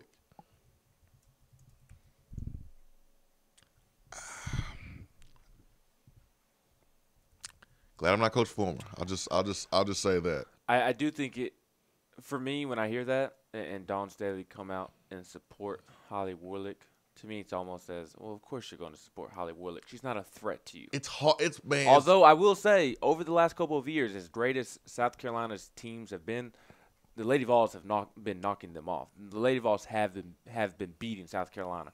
Dawn Staley has gotten hers as well, but it hasn't been. But she won a championship though. She has. I'm talking about in just head to head. Holly Warlick has had her fair share of success against Dawn Staley in South Carolina the last couple of years, and folks forget. And this isn't me taking up for Holly.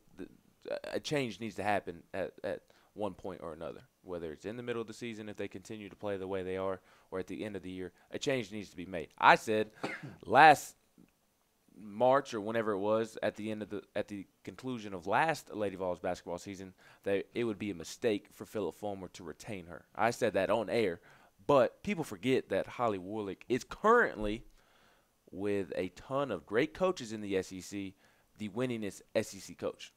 The problem is she's not living up to the championship pedigree that the Lady Vols standard is, and that's where Charlie and I always. People like to make fun of Charlie and I or pick at us about how we went back and forth about it. That's where Charlie and I always separated. She's not a terrible coach. I'll fight anybody on that. If she was a terrible coach, she wouldn't have an SEC championship under her belt, and she wouldn't be the winningest coach in the SEC currently. This isn't 2 years ago she was the winningest coach. As of today, she is the winningest coach in the SEC. A terrible coach doesn't do that, quite simply. But when I hear that quote, to me, it does strike me as, well, it's easy for you to say that because Holly Warlick isn't a threat to you winning a championship. And I sit through all the post-game press conferences of every Lady Vols game, and within the SEC, even out of conference, the first thing coaches say is they back Holly Warlick and talk about how great of a person she is and how great of a job she's doing. I think that quote is more indicative of the coaching fraternity and not wanting to throw somebody under the bus rather than keeping it real. I've never heard one coach throw another coach under the bus when they were struggling and say, yeah, man, get rid of them. Ever. So I disagree with Dawn Staley's tweet here, and let me explain why.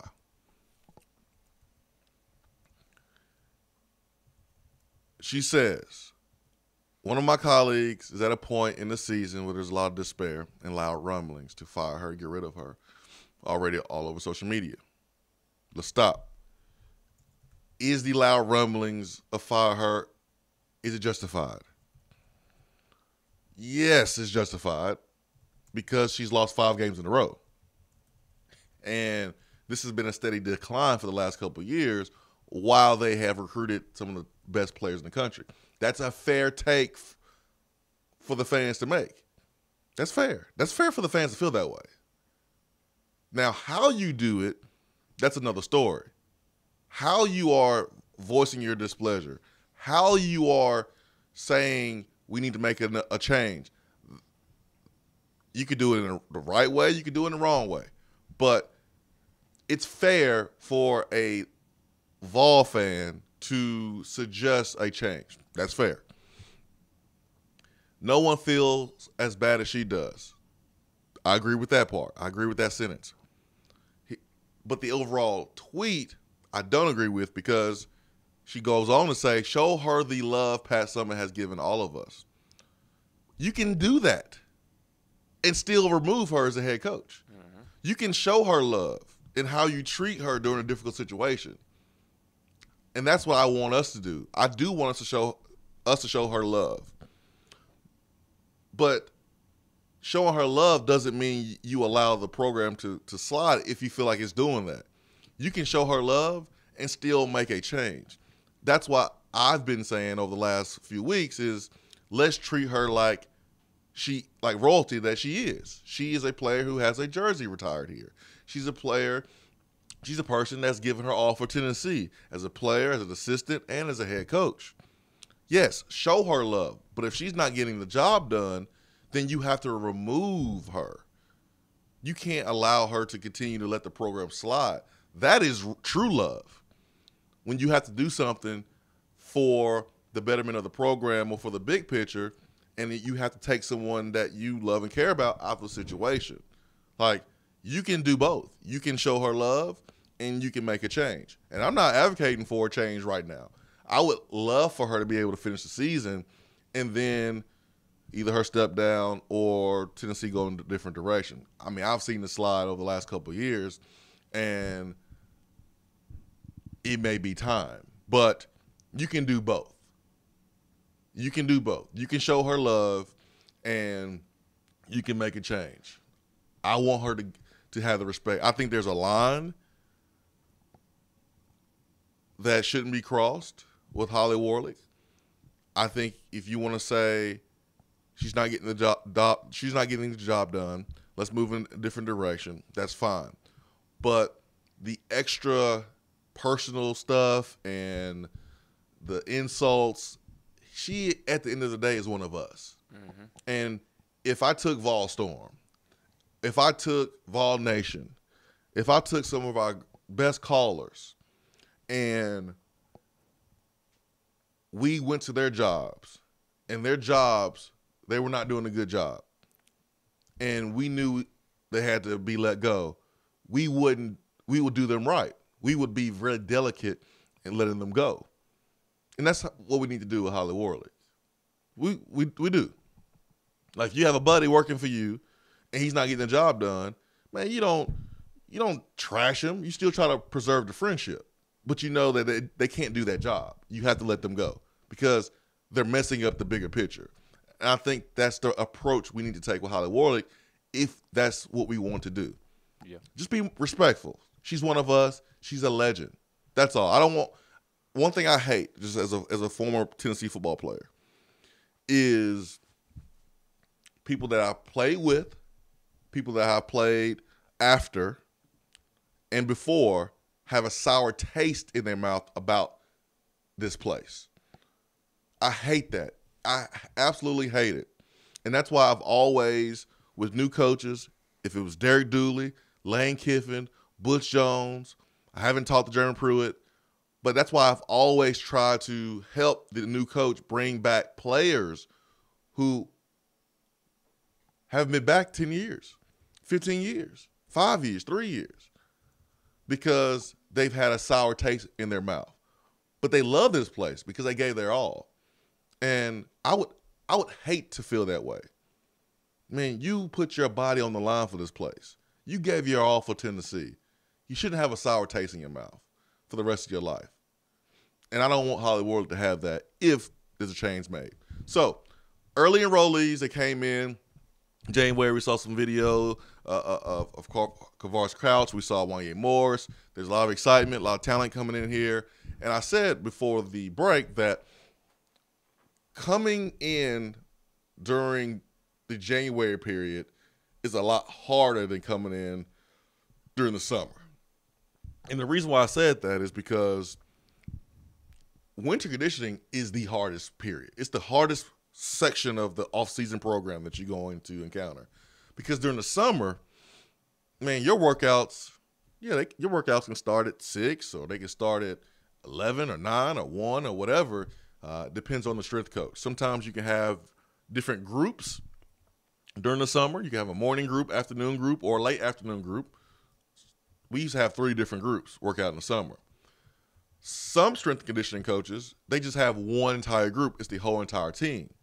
And this will be done after everyone's done with summer classes, probably at 3:30, something like that. and it's really hot outside, and that's good too because you want to get used to the early season heat that takes place in September. Winter conditioning, it's easy to get out of bed when it's beautiful outside. Get out of bed, you put your flip-flops on, you go check the mail, you go outside and have your cup of coffee before work. You can do that during the summer. It's easy to get out of bed. Winter, it's hard to get out of bed sometimes. You want to snuggle up in your covers. You don't want to get out of bed. It's hard to move in the winter. On top of that, you're getting up at 5 in the morning because you have to be on the line, dressed and ready to go at 6 a.m. for what they call morning runs, mat drills. On top of getting used to college life, on top of getting used to managing your schedule academically and physically, a new workout, and you are not the top dog anymore. You're not the fastest. You're not the biggest. You're not the strongest. You're just a dude right now. You're just a dude, just a guy. In NFL, they say just a guy, Jag. You're just a guy.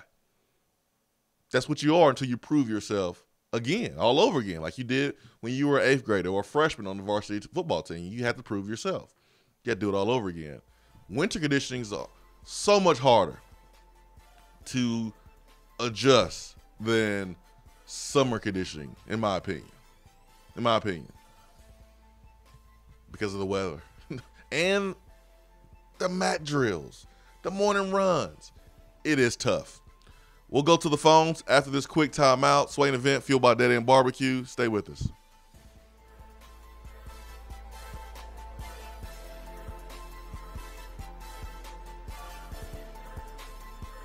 You're driving home, flashing blue lights in your rearview mirror. The next thing you know, you're being arrested for DUI. Be responsible, but remember, just because you're arrested doesn't mean you're guilty. Call DUI and criminal defense attorney Marcos Garza. Put this number in your phone right now, 865-540-8300, because you never know when you or a friend will need it. Don't say guilty, say Garza. 865-540-8300 and GarzaLaw.com.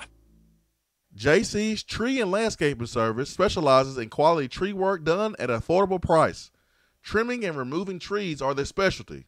They also offer other services like land clearing, stump grinding, crane services, and all of your basic landscaping needs for both commercial and residential. JC's will give you a free estimate and beat any written quote by a competitor to guarantee that you get the lowest price around. Don't risk your land with a fly-by-night service. JC's Tree and Landscaping is licensed and insured. Give them a call at 865-599-3799. Are you ready to buy, sell, or invest in real estate? Then call me, Jennifer Morris, with Keller Williams Realty at 865-694-5904. Listen to what the Townsend family had to say. After having listed our home with another agent, Jennifer's marketing approach was a breath of fresh air. She priced our home competitively, strategized the best time to list, and began planning our open house. She aggressively negotiated with the buyer and kept us informed during the entire process. Jennifer took away the stress of selling our home, and we would not hesitate to use her again in the future. Are you ready to buy, sell, or invest in real estate? Then call me, Jennifer Morris, with Keller Williams Realty at 865-694-5904. Gentlemen, when it comes to taking care of your health, sometimes the first step is the hardest. Low T Center is making it easier to take that first step. It all starts with knowing the numbers that are essential to a man. Testosterone levels, blood pressure, cholesterol, prostate, and thyroid. Low T Center makes it quick and easy to get all these levels checked and more. Low T Center specializes in men's health and has expanded their services, including sleep apnea, low thyroid, hypertension, severe allergies, high cholesterol, diabetes, and annual physicals, along with testosterone replacement therapy. The physicians at Low T Center not only want to help you feel good again, they want to help you prevent any serious health problems moving forward. Now, with the holistic approach to your overall health and wellness, Low T Center is making it more convenient for men to take care of their health, and most health insurance is accepted. They'll even verify for you. Take the first step for your health and call 865-392-1388. That's 865-392-1388 or go to lowtcenter.com. Reinventing men's healthcare. Craving flavors that don't take hours in the kitchen? Mrs. Grissom's cheese spreads and chicken salads are the perfect go-to. Ready-to-eat meals and snacks found in the meat or dairy section at your local grocery store. Whether you crave the classic Mrs. Grissom's pimento cheese or the gluten-free select varieties like the cranberry pecan chicken salad, enjoy small-town flavor in every bite. Select the best. Select Mrs. Grissom's.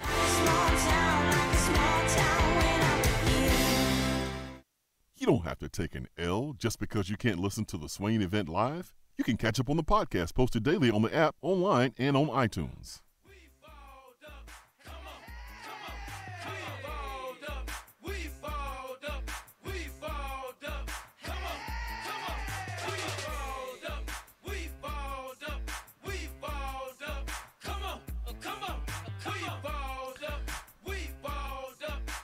I tell you what.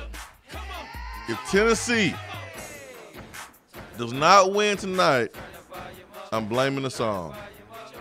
I'm blaming this song. I'm totally kidding. Totally kidding.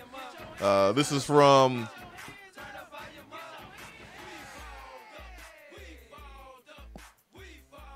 I don't even know how to say this. I'm trying to read the Avi. This is from a Tennessee fan. I have to work on it. It's from a Tennessee fan. It's Universal. Is that what it is? I think so. Okay. From a Vol fan who sent this song to us on Twitter, and I said I was going to play it, man. I dig it. Yeah. I dig it too, man. It's good bumper music. It's good bumper music to welcome the one and only Volstorm into the show. Although, if we had to fire him, I don't know that I'd let him down easy, like you mentioned last segment. See, I respect Volstorm. I like Volstorm. So I wouldn't be mean about firing Volstorm like you would be. Golly, Ben. He's so mean. Volstorm, good morning. I'm sorry, my arm. I fell asleep. Oh, my bad, man. You need to get some sleep at night. I mean, you can't be staying up late at night watching those shows, man. Well, I figured I had time, being on hold for the past hour. Hey, man, call a pace, man. You are spoiled, Volstorm. Listen, you are used to calling in and getting right on. You are spoiled right now. You need to be more like Andy and have some better patience. Yeah, man. We're disciplined. Andy falls asleep on the phone. Because that's how long we keep him on hold. No, because Andy called. No. Andy falls asleep on the phone because he calls in at like 6:15 and the show don't start till 7. Yeah, and he works third shift too. That's why. So Andy has a good excuse of why he falls asleep sometimes on hold. Andy's snoozing so hard right now wherever he is. Yes. That is correct. So you just spoiled Volstorm. It's okay, man. We treat you like royalty, man. I know. I always know you're in trouble whenever you tweet me and go, see, Volstorm, I was minding my own business. But I was being nice. You saw that, Volstorm. You saw how mean that Vanderbilt fan was to me when all I was doing was having a respectable conversation. I wasn't trying to be sarcastic. I wasn't trying to trash talk. All I said was, sir, the last time that someone trash talked Admiral Schofield that way, he dropped 30 on them against Gonzaga. You're not really helping your team by tweeting at him like that. When you start a sentence with, all due respect, sir, that person, when they read that, they initially think that you were about to come sideways at them. But the whole tweet is not sideways. It's not a sarcastic tweet one bit. That's on him, man. I was being nice, Volstorm, and you accused me of starting stuff, instigating, and I never do that. Vandy fans. Oh my gosh! You can be nice and instigate at the same time. Yeah, it's what Ben does all the time. Exactly. See, I'm nice to Volstorm when nobody is listening, but on the air, I instigate him. You instigate everywhere, Ben. Whenever an opposing coach throws their support to you, I don't care what the sport, it's not a good thing. Never once when an opposing coach says, well, I don't think so-and-so needs to be fired and this, that, and the other. That has never been a good thing. I don't care what sport it is. Yeah, when you see a coach who is struggling and another coach come to support that struggling coach, it doesn't really mean a lot. It doesn't hit home for the fans of the struggling coach team. Talking about Don Staley, yes. But if someone spoke highly of Rick Barnes, I mean that's good though. Like Avery Johnson, different. yeah, that's different. That's different. When during all this and Holly's comments and Don Staley's comments and all this, that, and other, I go back to a story that was told about the time of Pat Summitt's death. It was a guy who was an attorney. And when he was young, he had met Pat Summitt, and Pat asked him, said, what kind of grades do you make in school? And he said, A's and B's. And she looked at him and said, why are you making B's? Why are you not making all A's? Pat Summitt demanded excellence. Well, Pat would be behind this, and Pat would understand, and blah, blah, blah. Then obviously they don't know the mentality. I mean, I get really uncomfortable when folks use the great deceased. We saw that a lot being politicized a couple days ago on Dr. Martin Luther King's on Dr. Martin Luther King Day on Monday, and I get really uncomfortable when people try to use Dr. Martin Luther King to make their point when he's not really here to defend himself. He's not here to say, no, I don't like that. Or Florida State. No, I wouldn't do things like that. And no, that's not what I would be happy with. And I was a little uncomfortable when Pat Summitt was brought up during this 5-game losing streak and asking Holly, about that. And then I cringed a little bit when Holly said, Pat will be proud of our fight. And yeah, she would. But you don't win championships like Pat. And that stare is not because that famous stare that we know from Pat Summitt, that famous stare is not because she was just upset at a call from a referee or something. I mean, she demanded greatness from her players. I mean, remember, she bitched Candace Parker because she missed curfew because she was hanging out with her boyfriend at the time. Like, she don't care who you are. You do it one way or you do it, or the highway. Being from Huntsville, there was a girl named Tashika Morris that went to school, Butler High School, and she was a All-American.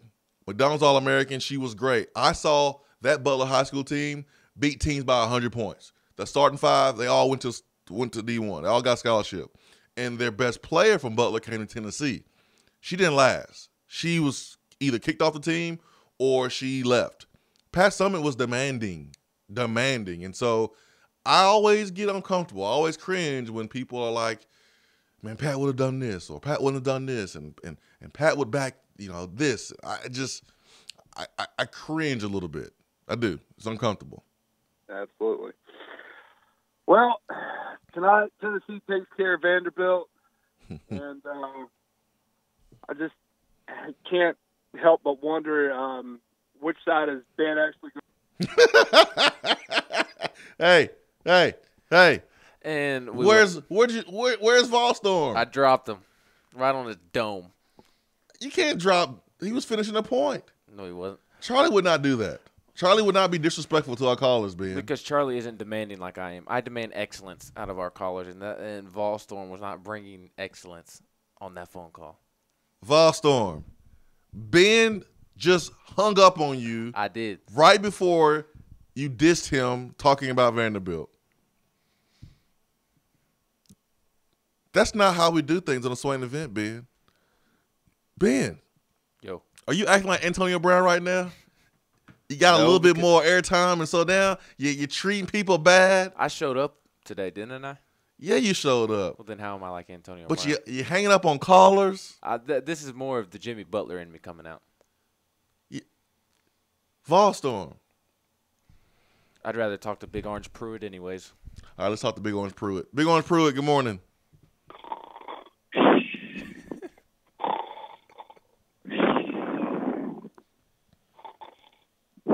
Hello? Hello? Big... Hey, sorry, I was watching Vandy game film. Fell asleep. Sorry about that. Oh, man. That will do it to you, man. That's like drinking warm milk. Ugh, nasty with watermelon. Yeah. Pinky up. I'm down here at Memorial Gym tailgating, getting ready. The weather sucks, but the Orange is walking around already. I love it. So Big Orange Butch, you're right there in Nashville. Pruitt. There's no sorry. more Big Orange Pruitt. I'm sorry, I'm bad. You Big Orange Pruitt now. How dare you put that on? Were you Big Orange Dooley? I'm not going to hang up on you. Were you Were you Big Orange Dooley before you were Big Orange Butch? No. So Big Orange Butch was created when Butch Jones was the coach. I believe that's correct. And now you are Big Orange Pruitt. Yeah. Okay. Yeah. So Big Orange Pruitt, you're right there in Nashville. You're dealing with Vanderbilt fans. How have you prepared yourself for tonight's matchup?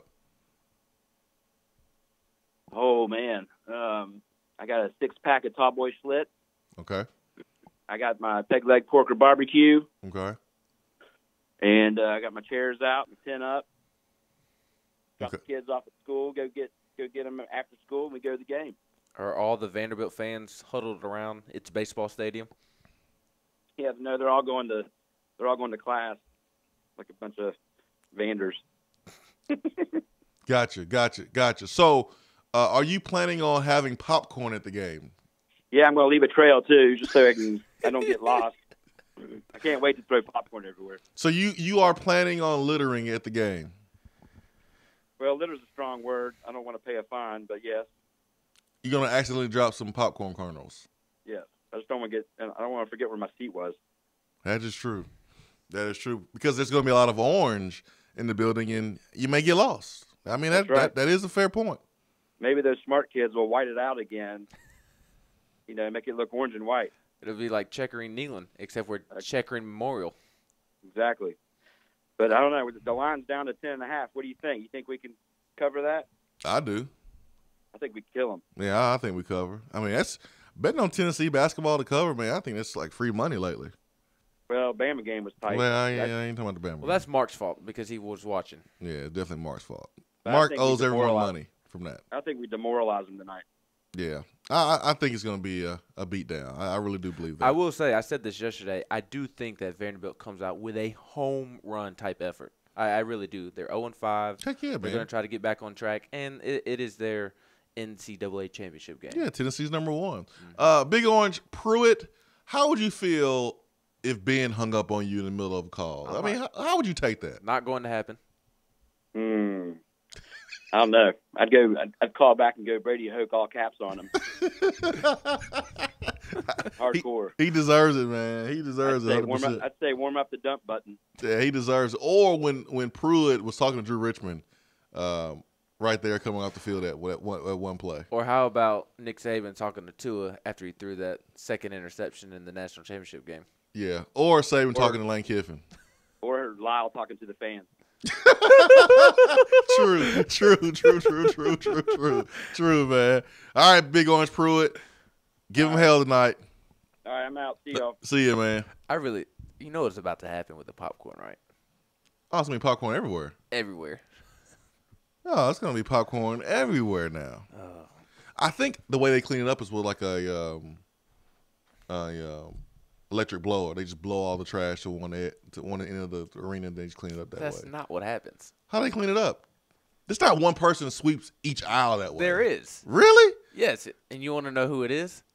It's the person that travels to Nashville all the time during the middle of the week, just randomly. Volstorm. Oh, man. The Vol janitor. You and Volstorm, y'all have a Tupac and Biggie beef now. Y'all do, man. Does that mean we're both going to end up murdered? No, I mean y'all just have a Tupac and Biggie beef. It's strong. Strong. It's a strong beef. Look, y'all are like Pat Summitt and Gino. Volstorm isn't the only one that messes with me about the whole Vanderbilt thing. Scott Williamson. No, but Volstorm's the worst. Well, he thinks he's the worst, but really his little jokes aren't that funny. Just like if Scott called in right now, and you hang up on him, I'd hang up on him if he started talking some nonsense. You can't hang up on callers, Ben. Volstorm was done anyways. He wasn't. No, see, he was going to hang up on us as soon as he got the punchline out. He does it every time. So really, I just beat him to the punch of hanging up on him rather than him hanging up on us. I just can't believe you did that. I did it. You better get used to it, Volstorm, because if you keep talking that talk, what the airplane is to Turkey Man, the hang up will be to Volstorm. We're gonna have to have a Swain Event meeting and address this. All two of us during the break. Yeah, we don't hang up on callers, Ben. 865-200-5503, B-Drive waterproofing hotline. Volstorm said, "We don't want to die." Tennessee Vanderbilt this weekend, and we'll talk to Zach Ellis of Vanderbilt coming up in hour number 3 here on the show. T. Martin gets his salary. His number is released. The information is released. He's going to make $450,000.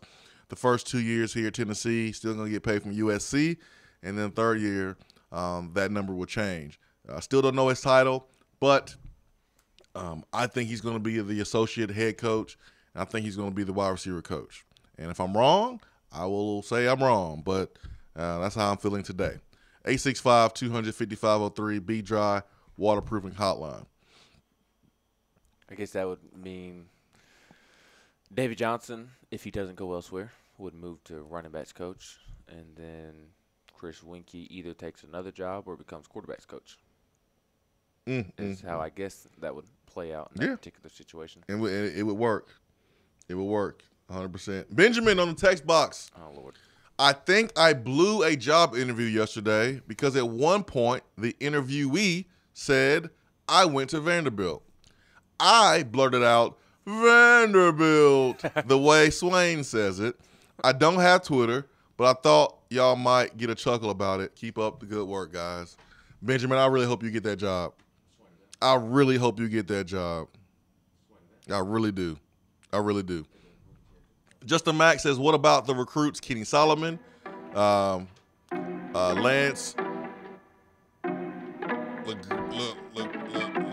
Gindre, I think that's it. Javante Payton and DeJuan Griffin. We don't have any room. Justin Mack asks, are these guys high priority or just backup plans? You know, Javante has committed to both Mississippi schools, wide receivers from Tennessee, really, really fast, and Tennessee wanted him. I don't think we have enough room. You know, we had Austin Price on yesterday, and we really just didn't mention any of these guys. Henry To'o, Chris Russell, Darnell Wright, those are your guys that we're looking at right now to fill those 3 or 4 spots.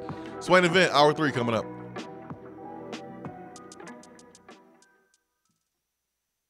For what is coming up on the Swain Event. Today looks to be mostly cloudy with a high of 58, rain moving in tonight with a low of 33. There's a slight chance of snow tomorrow with a high near 41 and a low around 24. Sunny and cold on Friday with a high in the mid-30s. Weather on the Swain Event is brought to you by B-Dry. If your basement is wet or cracked, B-Dry can help. BDry.com. B-Dry is celebrating 60 years of protecting homes across the U.S. They are the basement and crawl space experts. There has been historic rainfall in East Tennessee recently. If you are experiencing wet foundation walls, puddles on your floor, or water where your floor and wall meet, then you should call B-Dry. They have over 500,000 customers nationwide. B-Dry gives free estimates for all homeowners, financing is available, and if you mention the Swain Event, B-Dry will give you $500 off a full perimeter basement waterproofing solution. Wet basement? Better call B-Dry, 865-588-0454 or online at bdry.com. Do you want a custom themed tumbler or bottle to show off your team spirit every day of the week? Well, look no further than Game Time Sidekicks. Every design has you, the fan, in mind. Their tumblers and bottles are double-walled, vacuum-insulated stainless steel, and their quality is second to none in the market.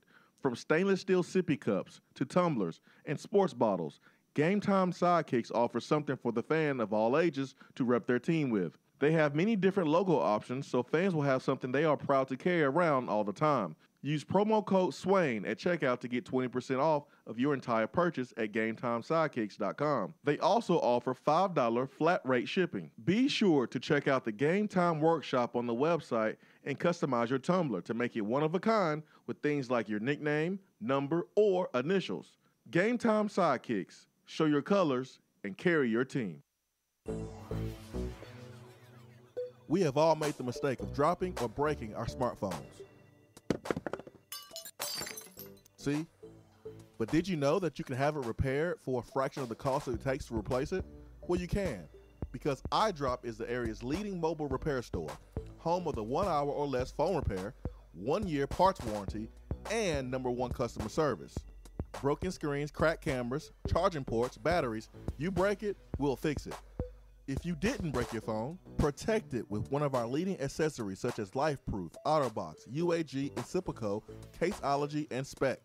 Visit our West Hills location at 7115 Kingston Pike between Office Depot and Hardee's, or call 865-888-9740 and speak with our trained technicians to see how we can get your phone working today. When you see the happy face on our truck, you'll be smiling because you'll know that you're in love. It's freezing in here, Mary. What's wrong with your heater? The repairman can't get here till next week. Sugar, you've got the wrong guy. My guy is fast and has free heating service calls when he does the repair. Hi, I'm Jimmy Hiller. Take advantage of a free service call with any repair. Call the Happy Face Truck today.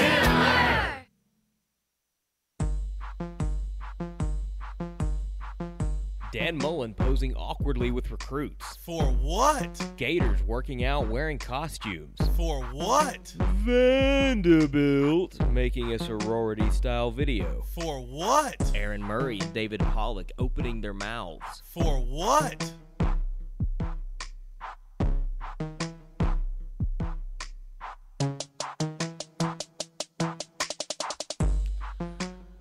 It is time for what here on the Swain Event, where we highlight just questionable decisions people are making out here. Normally we go to the state of Florida. That's where we find, just really easy for what's. They're like layups. Really easy for what's. Are we going to Florida today, Ben?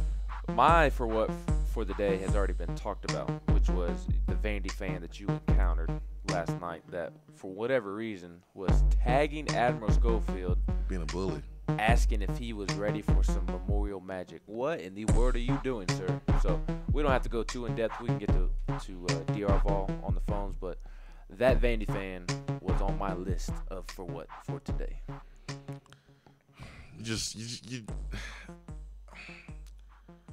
It's one thing to tag Admiral Schofield in a tweet. Like, you could do that if you are a Kentucky fan. You could do that if you are a Auburn fan, if you really want to, because your teams are good. You can do that if you are a Gonzaga fan. You can do that. But when your team is winless in the SEC, all you're doing is making it tougher for your team. It just doesn't make any sense. All right, let's go to the phones. We've got DR Vol. DR Vol, good morning. Good morning, guys. How are y'all? We are great, man. You better hurry up, make your points, because Ben is hanging up on callers today. I know. I'm worried. I'm worried. This is not fair. DR Vol is one of my top 100 favorite callers. I would not hang up on him. That's good, as long as I'm top of something. I have just a quick question. I've never been to Thompson Bowling Arena, and I live about 4.5 hours away, and me and my buddy's going to bite the bullet Saturday and make the drive there and back in one day. How are the seats there? I've been in FedEx Forum, and if you sit up high, you might as well just stay at home. What's considered good seats there? I think every seat's good, to be honest, because you have a good view. I've sat up top before. I've sat down on the floor before.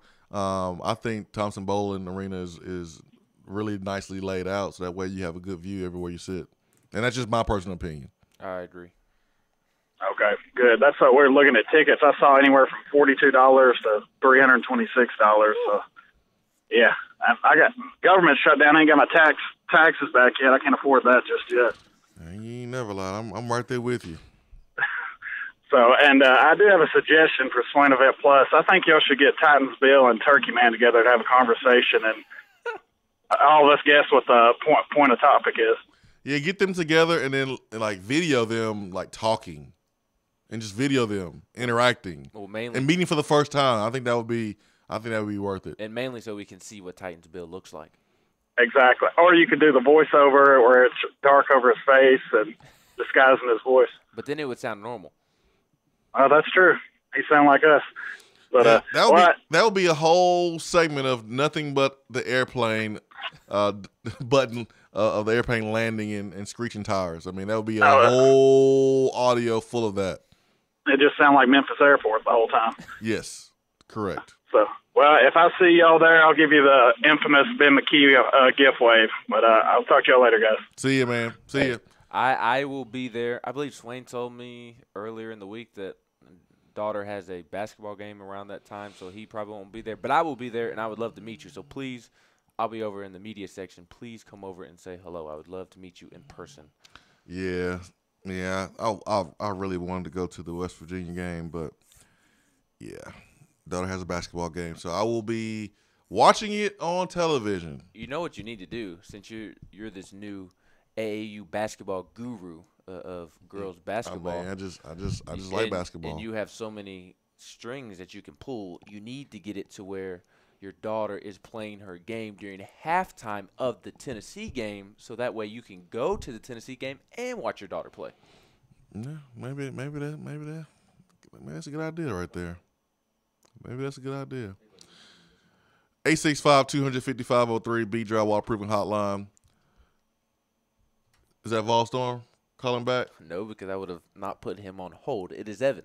Evan, hurry up, man. Ben is hanging up on callers today. Evan's in my top 100 as well. I'm not hanging up on Evan. Good morning, Evan. Hey, how y'all doing today? Great, man. How are you?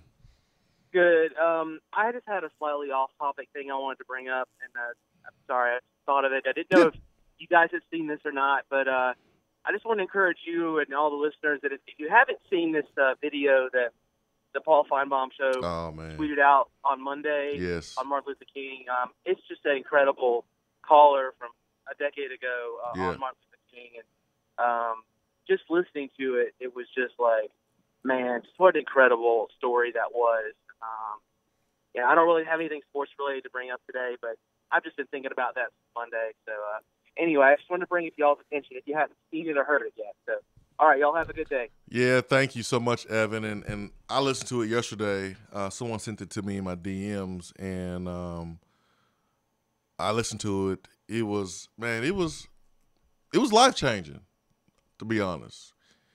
And for those that don't know what I'm talking about, gentleman, Huntsville, Alabama, he called in the Paul Feinbaum show, and he was telling a story about he grew up as a racist. He grew up, his father was in the KKK. I think his granddad was in the KKK. He's from Alabama, and he thought he was a bad A and wanted to enlist into the Marines or the Army and go fight in the war. And he did that. And there was a gentleman from Detroit, Michigan, who was a little militant black fella. And he said they tried to kill each other. And when they fought together, a couple times they had saved each other's life. When they went their separate ways, they kept in communication with each other because, I mean, y'all saving each other's life. I think you're going to have a different opinion of that person. But they stay in contact with each other. The one gentleman moved back to Alabama. The other gentleman moved back to Detroit. The white gentleman that moved back to Alabama had got his engineering degree and was working. And he was catching up with the black gentleman and told him, hey, why don't you just move down here to Alabama and for some opportunities, because he didn't really have any. And he moved down to Alabama, and he was working they was working for the same company.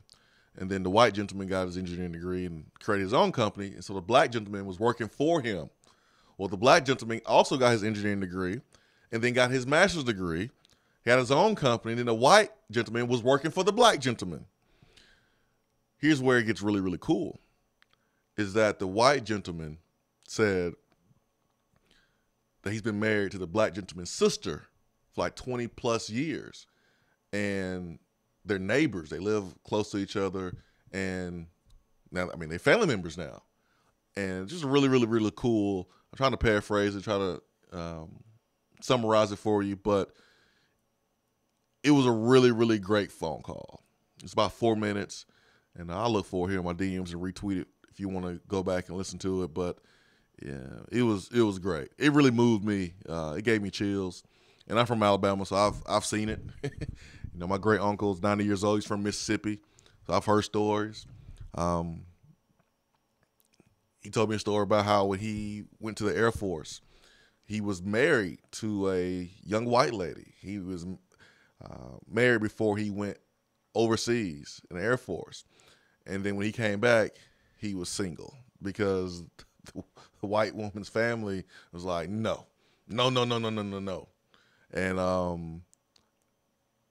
when you hear these stories about how things were back in the 60s and the 20s and the 40s and 50s and stuff like that, and man, it's just kind of horrifying. And you know, we're still fighting our battles today, and still need to get better each and every day. There's a lot of things that we can improve on, but man, when you hear those stories, it just kind of stops you in your track and makes you kind of thankful for the way things are today. And you know, how you can have someone that don't look like you, don't believe in the same thing you believe in, maybe, and but you respect each other, you love each other because of the content of the character, and I think that's really cool. So thanks for that phone call, Evan. Really, really important. Just as important as knowing about a recruit at Tennessee or breaking down the Tennessee-Vanderbilt game. More important. It's very, very important. So thanks for that phone call, Evan. And during the break, I will share that moment there from Paul Feinbaum's show. Probably his best call ever on that show. I'll play it immediately as we get done. So at 9:57, 9:58, when we get done talking, I'll play it immediately. That way people can hear it. On the app? Yes, on the app. Okay, that works. If we can do that. Maybe John Hayes, producer, Feinbaum show, let us do that. Oh, yeah. I forgot we had to get permission. Yeah. My apologies. I'm a rookie in the game. Hey, we didn't know. But we're going to do it. We were just trying to promote the Paul Feinbaum show. That's it, man. We're just trying to promote the show. All right, Swain Event. Be right back.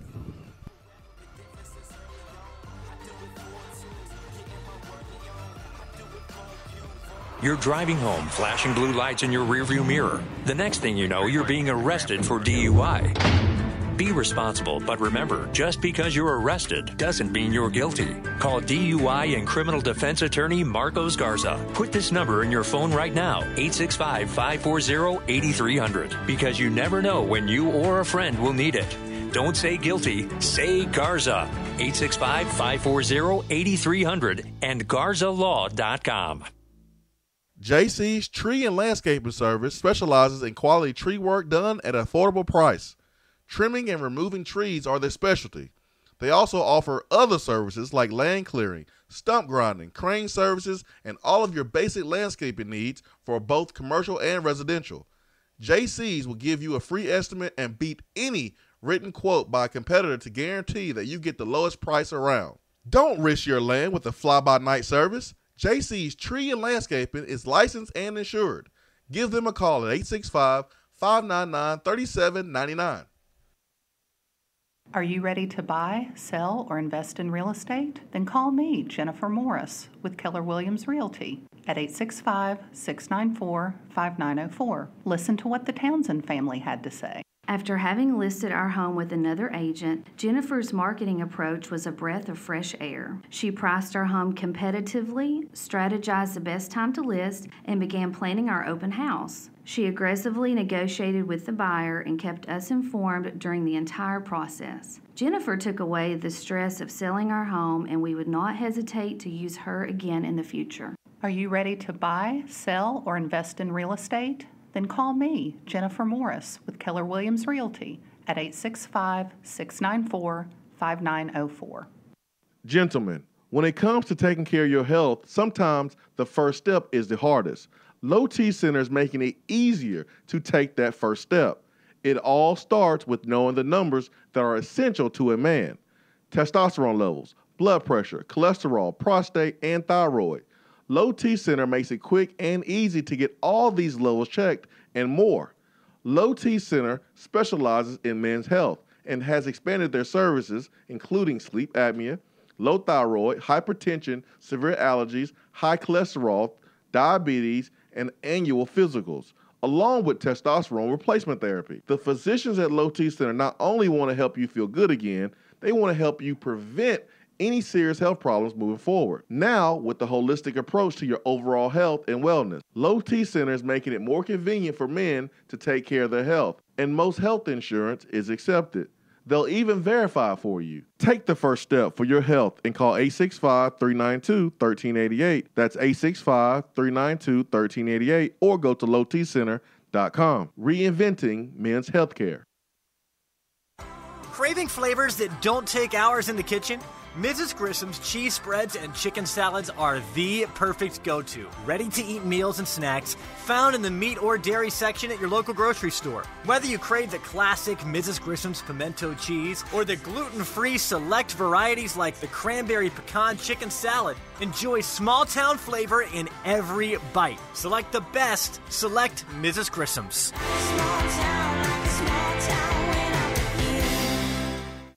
I'm Vince Moore, wide receiver, VFL 1991, and you're listening to the Swain Event.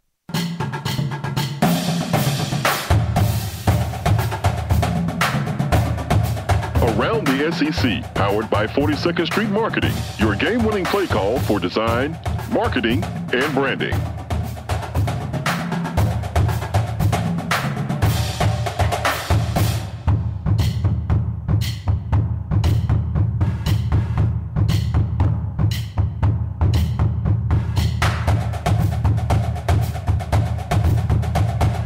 Around the SEC this morning is brought to you by 42nd Street, 42sd.com, 42nd Street Marketing and Design. They handle everything you need as far as branding, custom website design, logo design, and print design. In the age of templates, 42nd Street takes pride in creating truly custom designs with the client experience in mind. They don't mean to brag or anything, but their designs are 100% custom. Feel confident that your brand was designed with the attention that it deserves. Like SwainEvent.com. Call Mike at 865-382-7007, 9 to 5 office hours, and a focus on customer service. 42nd Street is the only company I trust my branding with, folks. Process was very, very easy. I didn't have to be a whiz at custom website designs. I didn't have to be a major in that department. All I had to tell them was the look I was looking for and what the purpose of my website is and what I wanted it to be, and they took care of the rest and walked me through the entire process. And man, it was wonderful. It was wonderful. It was really, really, really easy experience, and having to create your own website is really stressful. It really is. Anxiety goes up because you don't know what you're doing. You're not an expert. So that's why the easy cookie cutter template websites out here that you see on commercials, that's why it's easy to want to use them. But you don't have to. You can have a one-of-a-kind website, a one-of-a-kind look without breaking the bank with 42nd Street. So I encourage you to do that. That's what I did, and love the website there, swainevent.com. Let's get to Neil and Mafia. Neil and Mafia. Good morning. Good morning, Neil and Mafia. I didn't really have a whole lot to say, but I thought I would call in on the B-Dry waterproof and transfer portal. And it's dawned on me. I've never been able to call into a talk show when we had a number one team. That's never happened. Huh. The center of a lot of sports right now is just on the other end of this phone. I was driving my truck the other day, a couple of days ago, and of course, I had different podcasts on, and you get alerts and all that. So I knew Tennessee was ranked number one, pretty much as soon as it happened. Mm-hmm. But my dad, who is 75 and is not part of the internet age, he didn't know it until it came across the ESPN creeper some 30, 45 minutes later. Mm-hmm. And he called me, and it was almost like I was the father and he was the child. There was just so much excitement and joy in his voice, and he's 75. You never know one moment to the other. When one moment that you share might not be the last time you see him, and I don't know. It hit me different. Maybe it's because I'm older. Maybe it's because it's been so long since we've tasted excellence. I don't know, but it was. I mean, he was like, and he was excited, and he was rattling off stats, and it just, I don't know, something about it just caught me. And so I thought, before anything can wreck it, because anything can go wrong on any given night. Mm-hmm. Before anything can possibly go wrong, I'm going to call into Swain. And just once call into some place that's the center of the entire basketball universe where everything that's good spirals out of it. And basically just to hang up, I guess, by saying the number one ranked team is clad in big orange. That's right. That's right, Nina Mafia. Thanks so much. And for those that have kids, you probably can identify, but there's times when I'll sit there and I'll watch my two youngest kids talk to each other and correct each other and play with each other and love on each other. And I'm like, wow, man, that's pretty dang cool. Like, wow, man, that's amazing. Kids look like me and got some of my same mannerisms, and look at that. I mean, it's a really cool sight. And you see your kid when they're asleep, and you kind of look at them, and you're just like, wow, man, I'm a parent. Like, wow. And I bet Neil Mafia felt that way when his dad was like calling him and was as excited as a kid on Christmas and did not get the instant news that we all get on our cell phones. We get alerts and we're on the internet, so we know the exact moment something happens, and Dad had to kind of get the news 45 minutes later on the ESPN ticker, and was probably telling Neil Mafia about the new news that he got, and Neil probably already knew it already.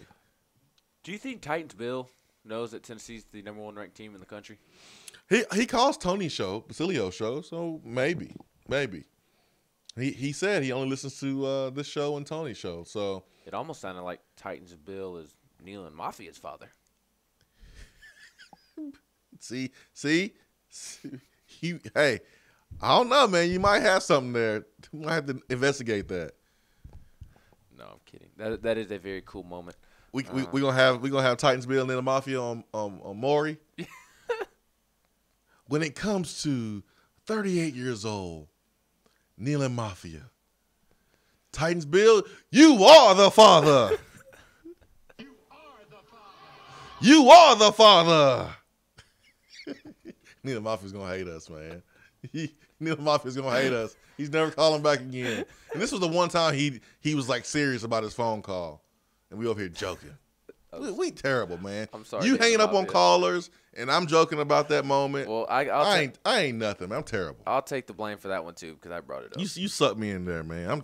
I'm terrible, man. I'm not really good with peer pressure. You took the bait. I'm not good with peer pressure. All right, around the SEC, a lot of things happened over the last 24 hours inside the conference, Ben. What you got today? I don't know. What do you have? No, I'm kidding.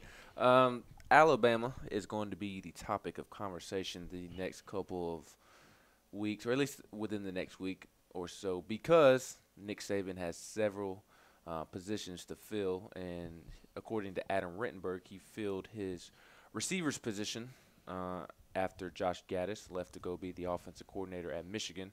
According to Adam Rittenberg of ESPN, Nick Saban is expected to hire Virginia Tech wide receivers coach Holloman Wiggins for the same position Wiggins had also been in the mix for a coordinator role at Temple. So do you know anything about Mr. Wiggins? Have you ever heard of him, if he's any good or anything? Because I have not. No, I have not. I know he will be good because he's going to coach a Biletnikoff winner. So he'll be good in a couple months. He will. And, you know, there's been a lot of Tennessee fans that have been on the go get a transfer quarterback market over the last couple of weeks, or really since midway through the football season.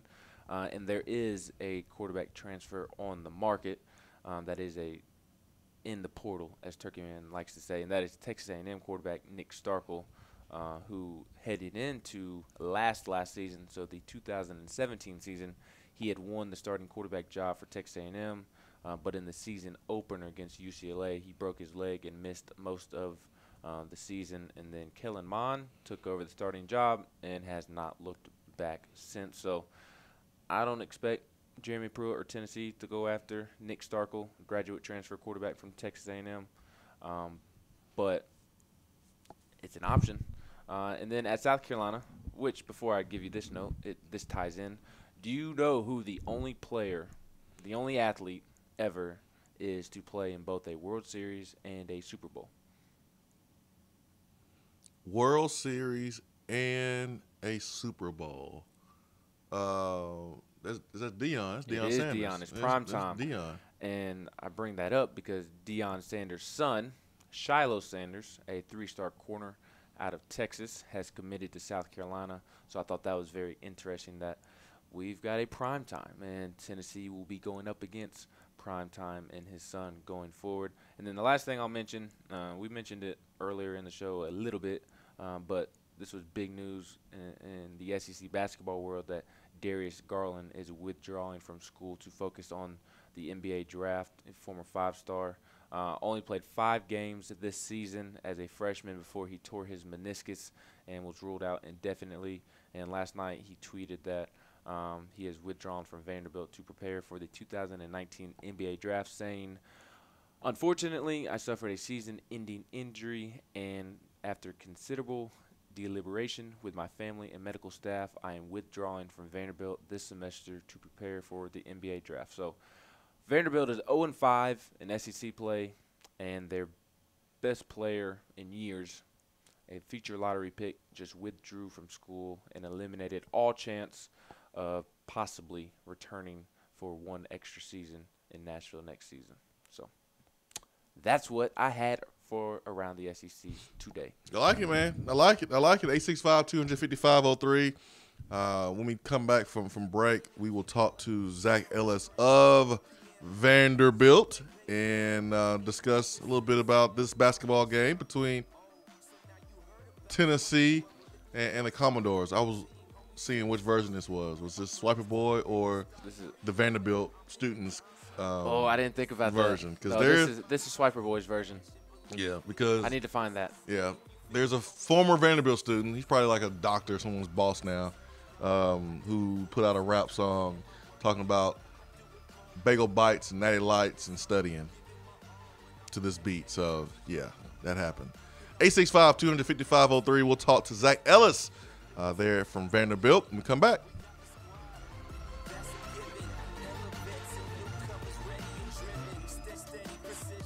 Hour 3 of the Swain Event is brought to you by the Low T Center and lowtcenter.com. Do you know your numbers? Feel like you again. Let us help. Top 100 barbecue restaurant Dead End BBQ has a new slew of daily specials for the fall. Enjoy a different special meal every day, like the smokehouse stew, barbecue cheddar meatloaf, or the smoked turkey and dressing, which includes sliced smoked turkey and cornbread dressing paired with sautéed Brussels sprouts, mashed potatoes, and a side of turkey gravy. While Dead End offers a different specialty meal each day, you can get their hillbilly chili every day. There is always something new at Dead End BBQ. Located off of Sutherland Avenue, Dead End BBQ. The fall flavor search is over. You're driving home, flashing blue lights in your rearview mirror. You pull over, step out of your car, and the next thing you know, you're being arrested for driving under the influence. Now what do? We all should be responsible. But remember, just because you're arrested doesn't mean you're guilty. Call criminal defense and DUI attorney Marcos Garza at 865-540-8300. The investigative teams at the Garza Law Firm know the justice system inside and out. They utilize cutting-edge technologies and investigative methods to prepare your specific case. Before you plead guilty to any criminal charges, call criminal defense and DUI attorney Marcos Garza. Put his number in your phone right now, 865-540-8300, because you never know when you or a friend will need it. Don't say guilty. Say Garza. 865-540-8300. 865-540-8300 and GarzaLaw.com. Join the Swain Event at Dead End BBQ on Wednesday, February 6th to celebrate the Vols' victories on the recruiting trail. Enjoy a special barbecue breakfast and listen to Jason Swain and the guys break down each signee during the special edition of the Swain Event live from Dead End BBQ. They will be giving away t-shirts and other awesome items. Former players will be on hand as well as great guests. What better way to celebrate the 2019 signing class than enjoying some delicious barbecue and hanging out with the Swain Event? Spend National Signing Day with the Swain Event and Dead End BBQ.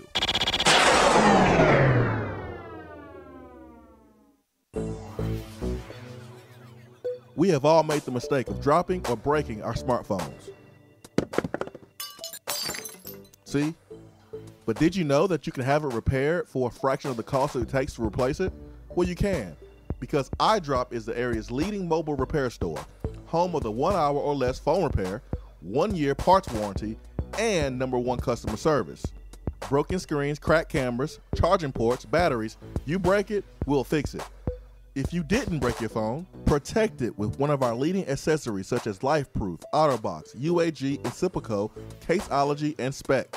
Visit our West Hills location at 7115 Kingston Pike, between Office Depot and Hardee's, or call 865-888-9740 and speak with our trained technicians to see how we can get your phone working today. At work? Can't call in? Don't feel bad. You can talk to the guys on the text box. It's part of the free Swain Event app. Swain Event, SwainEvent.com, fueled by Dead End BBQ, top 100 barbecue restaurant in America.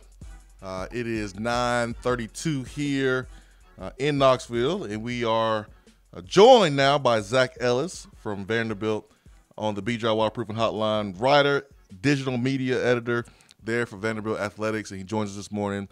Zach, thanks so much for taking out some time to conversate with us a little bit. Appreciate it. Absolutely. Thanks for having me. I really appreciate it. Well, there's always banter going back and forth between Tennessee fans and Vanderbilt fans. It's a rivalry between the two programs, and the schools are only 2.5 hours away. But it's really hard not to, even if you're a Tennessee fan, look at Vanderbilt athletics over the last couple of years and tip the cap. You look at football and James Franklin coming in and kind of moving the needle there with that football program, and Derek Mason taking over and doing a really good job too, beating Tennessee over the last 3 years in football. Baseball programs winning a national championship, and their program is elite. Basketball bringing in a coach in Bryce Drew, who is respected around the country in coaching circles, and that family is respected. And he's done a really good job bringing in players and kind of building that program after Kevin Stallings. And he's been unfortunate with some injuries, but to be serious for sure, because again, there's a lot of banter going back and forth between Tennessee and Vanderbilt fans. Vanderbilt athletics, especially football, they've done a really good job, and hopefully with new AD and some of the other folks, and I don't want to say anything that's gonna get you in trouble. Hopefully that support for athletics is there, and those players deserve it. So I just wanted to say that before we get the interview rolling. Sure, yeah. I mean, and this has been, you're right. This has been a pretty successful era of Vanderbilt athletics. Just when you look at the department's entire history. I mean, the school had not won a national championship in any sport until 2007, and since then they've won 4. So overall, this has been one of those eras that they're going to remember under David Williams, the outgoing AD. And you mentioned Derek Mason in the football program. He's now one of only 2 head coaches. You mentioned James Franklin, the other, to take this program to multiple bowl games. I mean, the football program has been in 9 bowl games all time, and 6 have been in the last 10 years. So from a football perspective, certainly one of the most successful. But you're right. I mean, this is, obviously Tennessee is a huge rival for Vanderbilt and Vanderbilt fans. You look at it from Tennessee's perspective. I mean, obviously there's schools like Alabama and Florida and Georgia that you might circle on the calendar at times before Vanderbilt. But for the Commodores, this is the one that if they win this game, that's the most important for these fans. So from top to bottom, for a lot of different sports, this is certainly one that matters. But tonight, I mean, with the basketball teams going at it, going sort of on different trajectories right now, it's going to be interesting to see how this one unfolds. The arena there, Memorial Arena, it's different than most. Okay, you have the benches that's behind the backboard. At what point did that kind of become like an advantage for Vanderbilt? Maybe there's a point where you were like, hey, let's be like everyone else. And then you said, hey, let's embrace it because it gives the opponent trouble. Was there a time and place where there was maybe talk about changing it and then embracing it? Yeah, good question. I mean, as far as when the era was as to when that started, I'm not sure. It was certainly before my time here, but it is something that, it's funny you mentioned that as an advantage, just because I've been at Vanderbilt for 2.5, almost 3 years, and I'm just so used to it that it almost doesn't seem unusual to me anymore with the way that the benches are set up at the end, with how wide the court is, not just at the ends on the baselines, but on the sides of the court as well. It spreads out about 15 or 20 feet on both sides, and then up until this past season, the basketball goals were actually kind of attached on basically longer poles that were attached to the ceiling, instead of the normal kind of stanchions you see most schools on. Now that's been changed and it's more usual. But so because of that, you had sort of a depth perception situation there. And not just the court, but the seats themselves. I mean, the place really, in a weird way, sort of seems like an auditorium and not so much of an arena. But it's a very unique place in college basketball. It is the oldest SEC arena. And so I do think that this team sees it as an advantage. I mean, certainly from a straight up coaching perspective, as you kind of alluded to, being at the end of the baseline for that first half and on the other side of where your team is can make it very difficult for an opposing team. I think Vanderbilt obviously is used to doing that, but it's a fun place to see a game. The biggest storyline with Vanderbilt basketball this season is obviously Darius Garland tearing his meniscus, missing this season. And Vanderbilt has Saban Lee, who I view as a very underrated basketball player, but he can't do it all by himself to make up for the loss of Darius Garland, who has stepped up alongside Saban Lee and attempted to make that transition as easy as possible.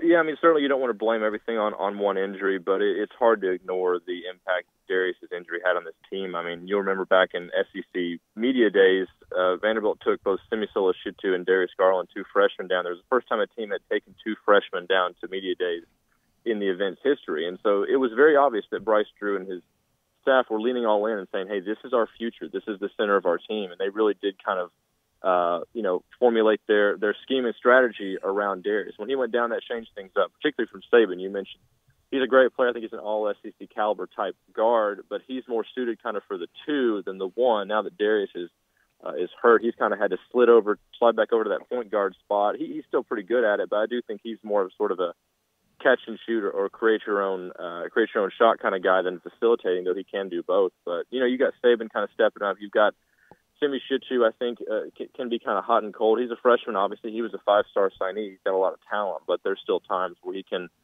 go quiet for a while. They're going to need a big game from him tonight, particularly on the boards, I think, to keep it competitive against Tennessee. You got guys like Matt Ryan. He's a 6'8" Notre Dame transfer. He transferred before last season, sat out last year, and he can really get hot, hit 2 or 3 threes in a row before you know it. If he gets hot, he can be dangerous. And then I think, off the bench, Matthew Moyer is a Syracuse transfer who he was deemed eligible this year. They thought he had to sit out the year, but he was able to get a waiver to be eligible. And he's been kind of a big spark off the bench, I think, for this team from a rebounding perspective, if nothing else. So, I mean, there are some pieces on this team for sure, even without Darius. It's just kind of finding that leadership and finding who's going to be the one guy that really steps up and takes over when they need him to. Darius was that guy. I mean, even in the 5 or 6 games he played, he had one game where he scored, I think, 34 points. So he was a guy who could pour it in when he needed it to. You have a few of those abilities in different places on this roster. You just don't know on any given night who it's going to be. Zach Ellis here in the Swain Event does a great job for Vanderbilt Athletics, writer, digital media editor here with us this morning. I know Bryce Drew's not going to share his strategy with the world and how to beat Tennessee, but leading up to this game, what has been some things that Bryce Drew has maybe talked about that Vanderbilt will have to do to try to beat Tennessee? If nothing else, they've got to learn how to close. I mean, the last, no matter how the game is going in the last 7 or 8 minutes, at least in SEC play, this team has had a really, really hard time of just basically sealing the deal. You look back at South Carolina, essentially led that entire game. The Gamecocks came back and took over in the last minute and a half and basically stole that game. Ole Miss was a game in the SEC opener in which, if this team doesn't shoot, I think it was like 13 of 27 from the free throw line, they probably win that game. But much of that was missed shots down the stretch. And Bryce has talked about it, that whatever it is, that under 8 media timeout, this team comes out very different. Mm-hmm. And I think they've really got to come out with a lot of energy. You hope that at that point the game is still at a point where Vanderbilt can win, but I think that being able to sustain themselves down the stretch and finding guys who are going to step up in key moments, that's just been huge for this team. But I think also coming out, in a crowd it's going to be, I would think, a pretty good mix of Vanderbilt and Tennessee fans. I don't think you're going to see a predominant Vanderbilt crowd here, especially with Tennessee playing as well as it is, and with Nashville being sort of a base for an alumni base for Tennessee fans. Obviously, as you mentioned, not far from Knoxville. So how they're going to kind of weather the storm of being at home, but maybe not being in a dominant home crowd early, that's going to be interesting, because if Tennessee comes out with just huge energy early, Admiral Schofield hitting shots, Grant Williams dominating down low, it's going to be tough for this team, because they've shown that when adversity hits, sometimes things can be tough. So I'm curious to see how it goes at the beginning of the game for this team and in the last 7 or 8 minutes for this team. Zach, you mentioned all the guys that are capable of knocking down shots from the perimeter, but who's going to be the guy or two guys that are going to bang with Admiral Schofield and Grant Williams and Kyle Alexander in the post? It's interesting you use the word bang, because I don't know if they have any real bangers down low. I mean, I've mentioned Semi Shitu. He's a guy who's more comfortable probably getting the ball and facing up to the basket, taking a shot, driving past somebody than posting up on somebody. You got Yanni Wetzel. He's another transfer. He was a D2 transfer actually from St. Mary's, and he came in. And the game for him, he's a 6'10", 6'11" guy who can shoot the three, but I don't know if he's somebody who's going to body up against a Grant Williams down low. And you look at this game, I think it was last year, obviously a different roster, but the one when it was in Nashville, Grant Williams had quite a game in that one, if I recall. And so I think that's going to be a huge note on this game, is who's going to D up against a guy like Grant Williams. Maybe it is Matthew Moyer, who I mentioned, that Syracuse transfer. He's a pretty good defensive guy off the bench for them, but I just don't know if they have the prototypical post player right now that you would see that the kind of guy that Grant Williams embodies right now. So that matchup, whoever it may be, is going to be fascinating tonight. A really funny tweet from Tennessee basketball Twitter account yesterday. Last year's game at Vanderbilt, there's a Vanderbilt fan who made a really funny joke about some popcorn being left on the ground and kind of blamed Tennessee fans for being messy, whatever. It was really hilarious, and Tennessee Twitter account kind of made a joke about it, about get your popcorn ready and try not to spill anything. I'm curious, how is the popcorn dealt with after the game? How do you guys clean that stuff up? I'm really curious now. I wish I had that answer for you. I don't know. I want to know now. No, but I did see that tweet. I thought that was pretty funny. I mean, listen, those are the things to me that make these rivalries like this fun. I mean, you got to have fun with it, and I know a lot of fans take things a little too seriously at times, but at the end of the day, it's sports. You got to have fun with it, and if you're not having fun, then it's not enjoyable to watch. So, I mean, I did like that tweet, though. I like a little bit of that back and forth, and hopefully, Vanderbilt can try to do something about it on the court tonight. Vanderbilt 0-5 in SEC play, and a lot of it is because of Darius Garland and he being out for the season. I mean, he's a lottery pick. I mean, he was expected to be a big part of this basketball team, but even without Darius Garland, should this basketball team be 0-5 in conference play, and why are they 0-5 in conference play? It should not be 0-5 in conference play, in my opinion. I mean, there is still a lot of talent on this team, and that's what I was kind of alluding to earlier. Bryce has mentioned a lot about the Darius injury, how that really changed what they've had to do, and that's true. But at the same time, this is the first time in program history they've been 0-5 in SEC play. Going into the year, you had pieces that you were excited about. Yeah, Darius was going to be a huge part of that, but a guy I haven't even mentioned is Aaron Neesmith, because this is a 3-person freshman class with Darius Garland, Timmy Shutu, and Aaron Neesmith. Garland and Shutu were 5-star signees. Aaron Neesmith was a 4-star, so didn't get a lot of the spotlight, but Aaron Neesmith was the South Carolina Player of the Year in last year's class over Zion Williamson at Duke. So he's a guy who can still play. He can create his own shot. He can shoot the three. He's a great spot-up shooter. He's a guy I think who, to me, could embody sort of a leadership role. He's just a freshman right now, so I don't know if he's necessarily the guy who's going to be as vocal as he needs to be, but at least in press conference situations, he's done good at that. But my point is they've got a lot of talent on this team. It's just kind of, you wonder if the sum of the parts, if that's better than the parts themselves. I mean, they've got a lot of talent, they've got a lot of ability, but it's just being able to kind of find, okay, so we're getting into adversity's hitting at the end of the game. Who's going to be the person to step up and make a shot and make a stop? So far right now, and they've said this in post-game press conferences, they're still trying to find that leader. We're midway through the season right now. We're still trying to find that leader. So hoping that'll change tonight. But, no, to answer your question, I think this team has more talent than an 0-5 SEC record would say it does. Zach, thank you so much for your time, man. I really, really appreciate it. And like I said to start the show, there's a lot of banter that goes back and forth between Tennessee and Vanderbilt fans. But again, Vanderbilt has done a really good job in the last couple of years athletically and football. They've beaten Tennessee 3 years in a row, and so I just hope that the powers that be really reward the Vanderbilt athletes who have put in the hard work, put in the time, and it's a academic, historical college and university do a great job, and that's not easy to recruit players there at Vanderbilt. And so on a serious note, I really hope that the decision makers there really, really reward these athletes and give them more tools and give them the resources to be successful on the playing field even more. So, Zach, thanks so much for your time. I really appreciate it, and look forward to the next time. Absolutely, yeah. And just to your point, I mean, take nothing away from David Williams' tenure here, but Malcolm Turner, the new AD, starts on February 1st, and I think people here are excited to see what that'll bring here from both him and the university perspective. And it's going to be a new era for Vanderbilt, and it could be positive. So we'll see what happens. I really appreciate you guys having me. Hey, thank you, Zach Ellis, writer, digital media editor there for Vanderbilt. We will take a timeout and wrap up the show. Tennessee Vanderbilt tonight. Man, 2018. I know they will be cheering for Tennessee big time to take care of business against Vanderbilt, because Vanderbilt is a team that beat Tennessee after they got the #1 ranking in 08 after beating Memphis. So doesn't look like it's going to be a good game for Vanderbilt. I just want to know who's banging with Grant Williams. That's all I want to know.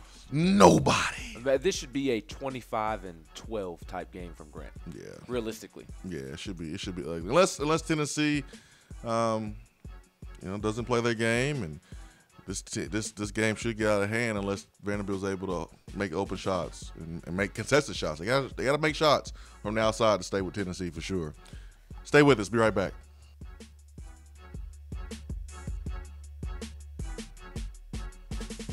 Hour 3 of the Swain Event is brought to you by the Low T Center and lowtcenter.com. Do you know your numbers? Feel like you again. Let us help.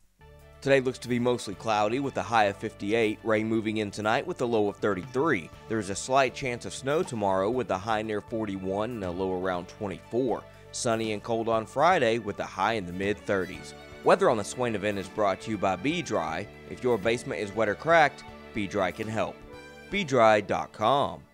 Do you have sloping or uneven floors, foundation cracks, or a leaning chimney? Do your windows and doors not open properly, or are there gaps where the floor and walls meet? Don't worry, B-Dry offers approved foundation repair solutions like steel I-beams, helical piering, epoxy injections, carbon fiber applications, and more. Make sure that your home is on stable ground with B-Dry. Call them at 865-588-0454 or find them online at bdry.com.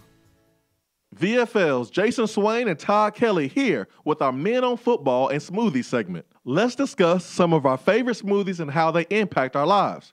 TK, man, tell me which smoothie comes to mind when you think about playing defense. Swain, the Peanut Butter Power Plus and the Power Punch Plus provide the energy needed to make plays every time they take the field. Then you have the Gladiator and the Hawk, nutrition every dominant player has to have. Bottom line, everyone wants to be a dominant player. Now, Swain, you tell me about the offensive side of the ball. TK, it's simple. You always score with Smoothie King. The shredder personifies what we are going to do to opposing defenses. The Berry Punch and Activator will light up the scoreboard. And in case we need to go into overtime, the Pure Recharge will put us over the top for the win. Swain-O, you know I love football and Smoothie King. I'm a VFL, a Smoothie King for life. The Chocolate Gladiator and the Chocolate Shredder with the scoop of peanut butter, oh, that's my go-to smoothie. They get a chest bump all day. Yes, sir. This concludes our Men on Football and Smoothie King segment for today. Don't forget the Sip by Sip program. Use Smoothie King as a meal replacement 5 or more times a week, and you'll feel and see the difference. Smoothie King, the healthy alternative to fast food. Delicious and nutritious. TK. Don't forget the peanut butter. Yeah, boy. If you aren't following the Swain Event on Twitter, then are you even on Twitter? Hit that follow button. It's the right thing to do.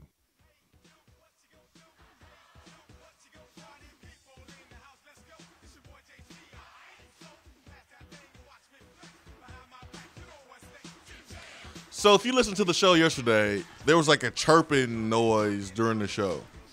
And honestly, I didn't know what it was. And during the breaks, I was changing out microphones, and Ben was changing out headset mics, and just trying to figure out what was going on. And so I reached out to my engineer during the show yesterday, and of course, I got the text right after the show of kind of what it could be. So at 10, we get offline. I simply turn off the whole audio board and turn it back on.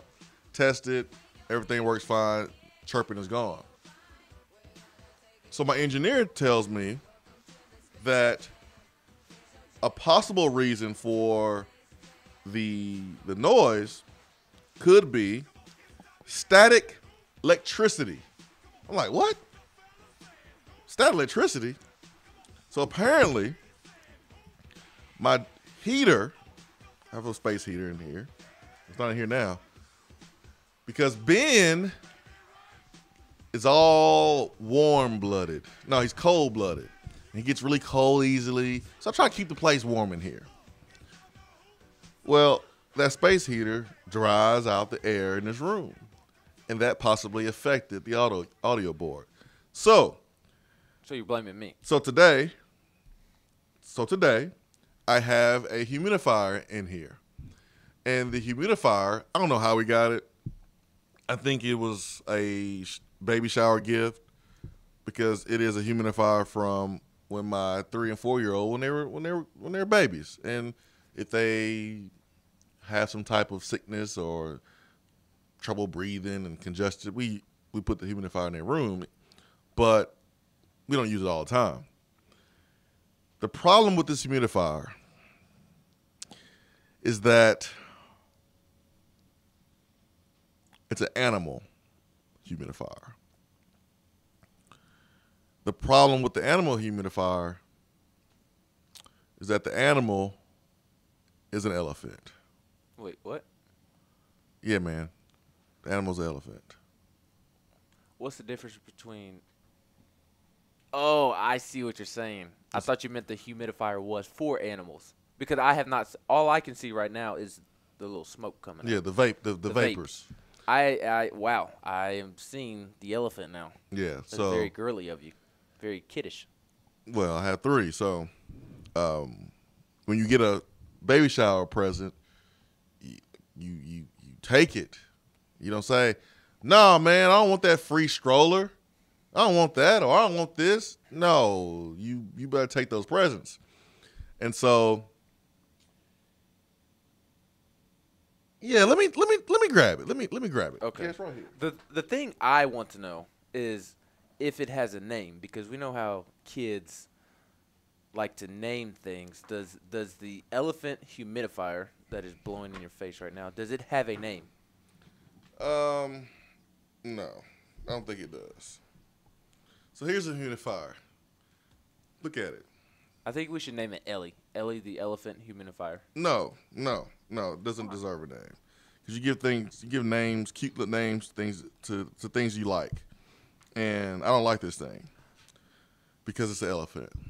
And the reason why I don't like elephants is because we all know I'm a Vol. By a guy. I'm Volled up. And we don't like Bammers. And we don't like Alabama. Even though I respect the football program. Somebody is going to click on the video stream and think we are at a hookah lounge. No, they're not. Look at you. You're covered in vape. Someone who is 23 years old who don't have kids would think that. But anyone who would turn on this and see a elephant humidifier would say, hey, that's an elephant humidifier. He probably has kids. But this thing bothers me because it's an elephant. And all morning long, man, I've been seriously thinking about getting a new humidifier just because it's an elephant. I can't stand elephants. I can't. Can't stand them because of Alabama. Is that bad or good? Well, see, I think that's a cute elephant. No, there's not. There's not such thing as a cute elephant. All right, the honest question. And really, this whole situation is your fault, by the way. Okay, whatever. It is your fault. It's actually your fault because if you would have never made fun of me for my marshmallow jacket, then you would never had to. I would not have felt peer pressured and bullied to where I needed to take off my jacket, and then you would have never had to have brought the heater in here. Didn't you live up north before? Yeah, when I was little. I lived in New York for 4 years. So you lived in New York for 4 years, and you can't handle Tennessee cold weather? You want to know where I lived after New York? Georgia? California. Out 2 hours south of Death Valley. Out in the middle of the desert So where all the soldiers go to train before they deploy. So it was hot? It was hot as... Huh? What'd you say? It was hot as... Hot as what? Hot as HE double hockey sticks. Okay. And then from Cali, you moved to Georgia? No, Cali, I went to North Carolina. North Carolina to Georgia. Georgia to Alabama. Alabama to Knoxville. Okay, so you're used to hot weather. Okay, gotcha. I'm still blaming you. Whatever. For me having to turn on this heater and the chirping noise yesterday and making me pull out this elephant humidifier. That's fine. You can blame me. I get blamed for everything anyways. I'm sure Volstorm has already tweeted at me, blaming me for something. Do you like elephants at the zoo? Like, no. Even if you take the what about as a kid? You didn't like elephants? As a kid, but when I became a Vol, I hate elephants. Okay, that's understandable. I hate elephants, man. I hate them. They're pointless. They're pointless. What do they do? You got big floppy ears. They're bigger than everything. They can't fetch. They don't smile. They don't do anything. I guess they're just cute. They're not cute. They're ugly. It depends on who you got. Big nose, big ears. I don't think they're cute. They're ugly. I think that one's cute, though. Because I picture your kids, like, playing with it. That's what I think. Well, if you're wondering why the Swain Event is chirp-free, this is the reason why. Ellie the elephant vapor. No. This is called Satan. I'll let you put 2 and 2 together. Have a great day. Peace and love. We are out. Same time tomorrow, 7 a.m. We'll be talking about Tennessee Vanderbilt game, and who knows, maybe some recruiting. Stay with us. We'll be back in 23 hours. 21 hours. Yeah, whatever. Have a good day. Barbecue cheddar meatloaf or the smoked turkey and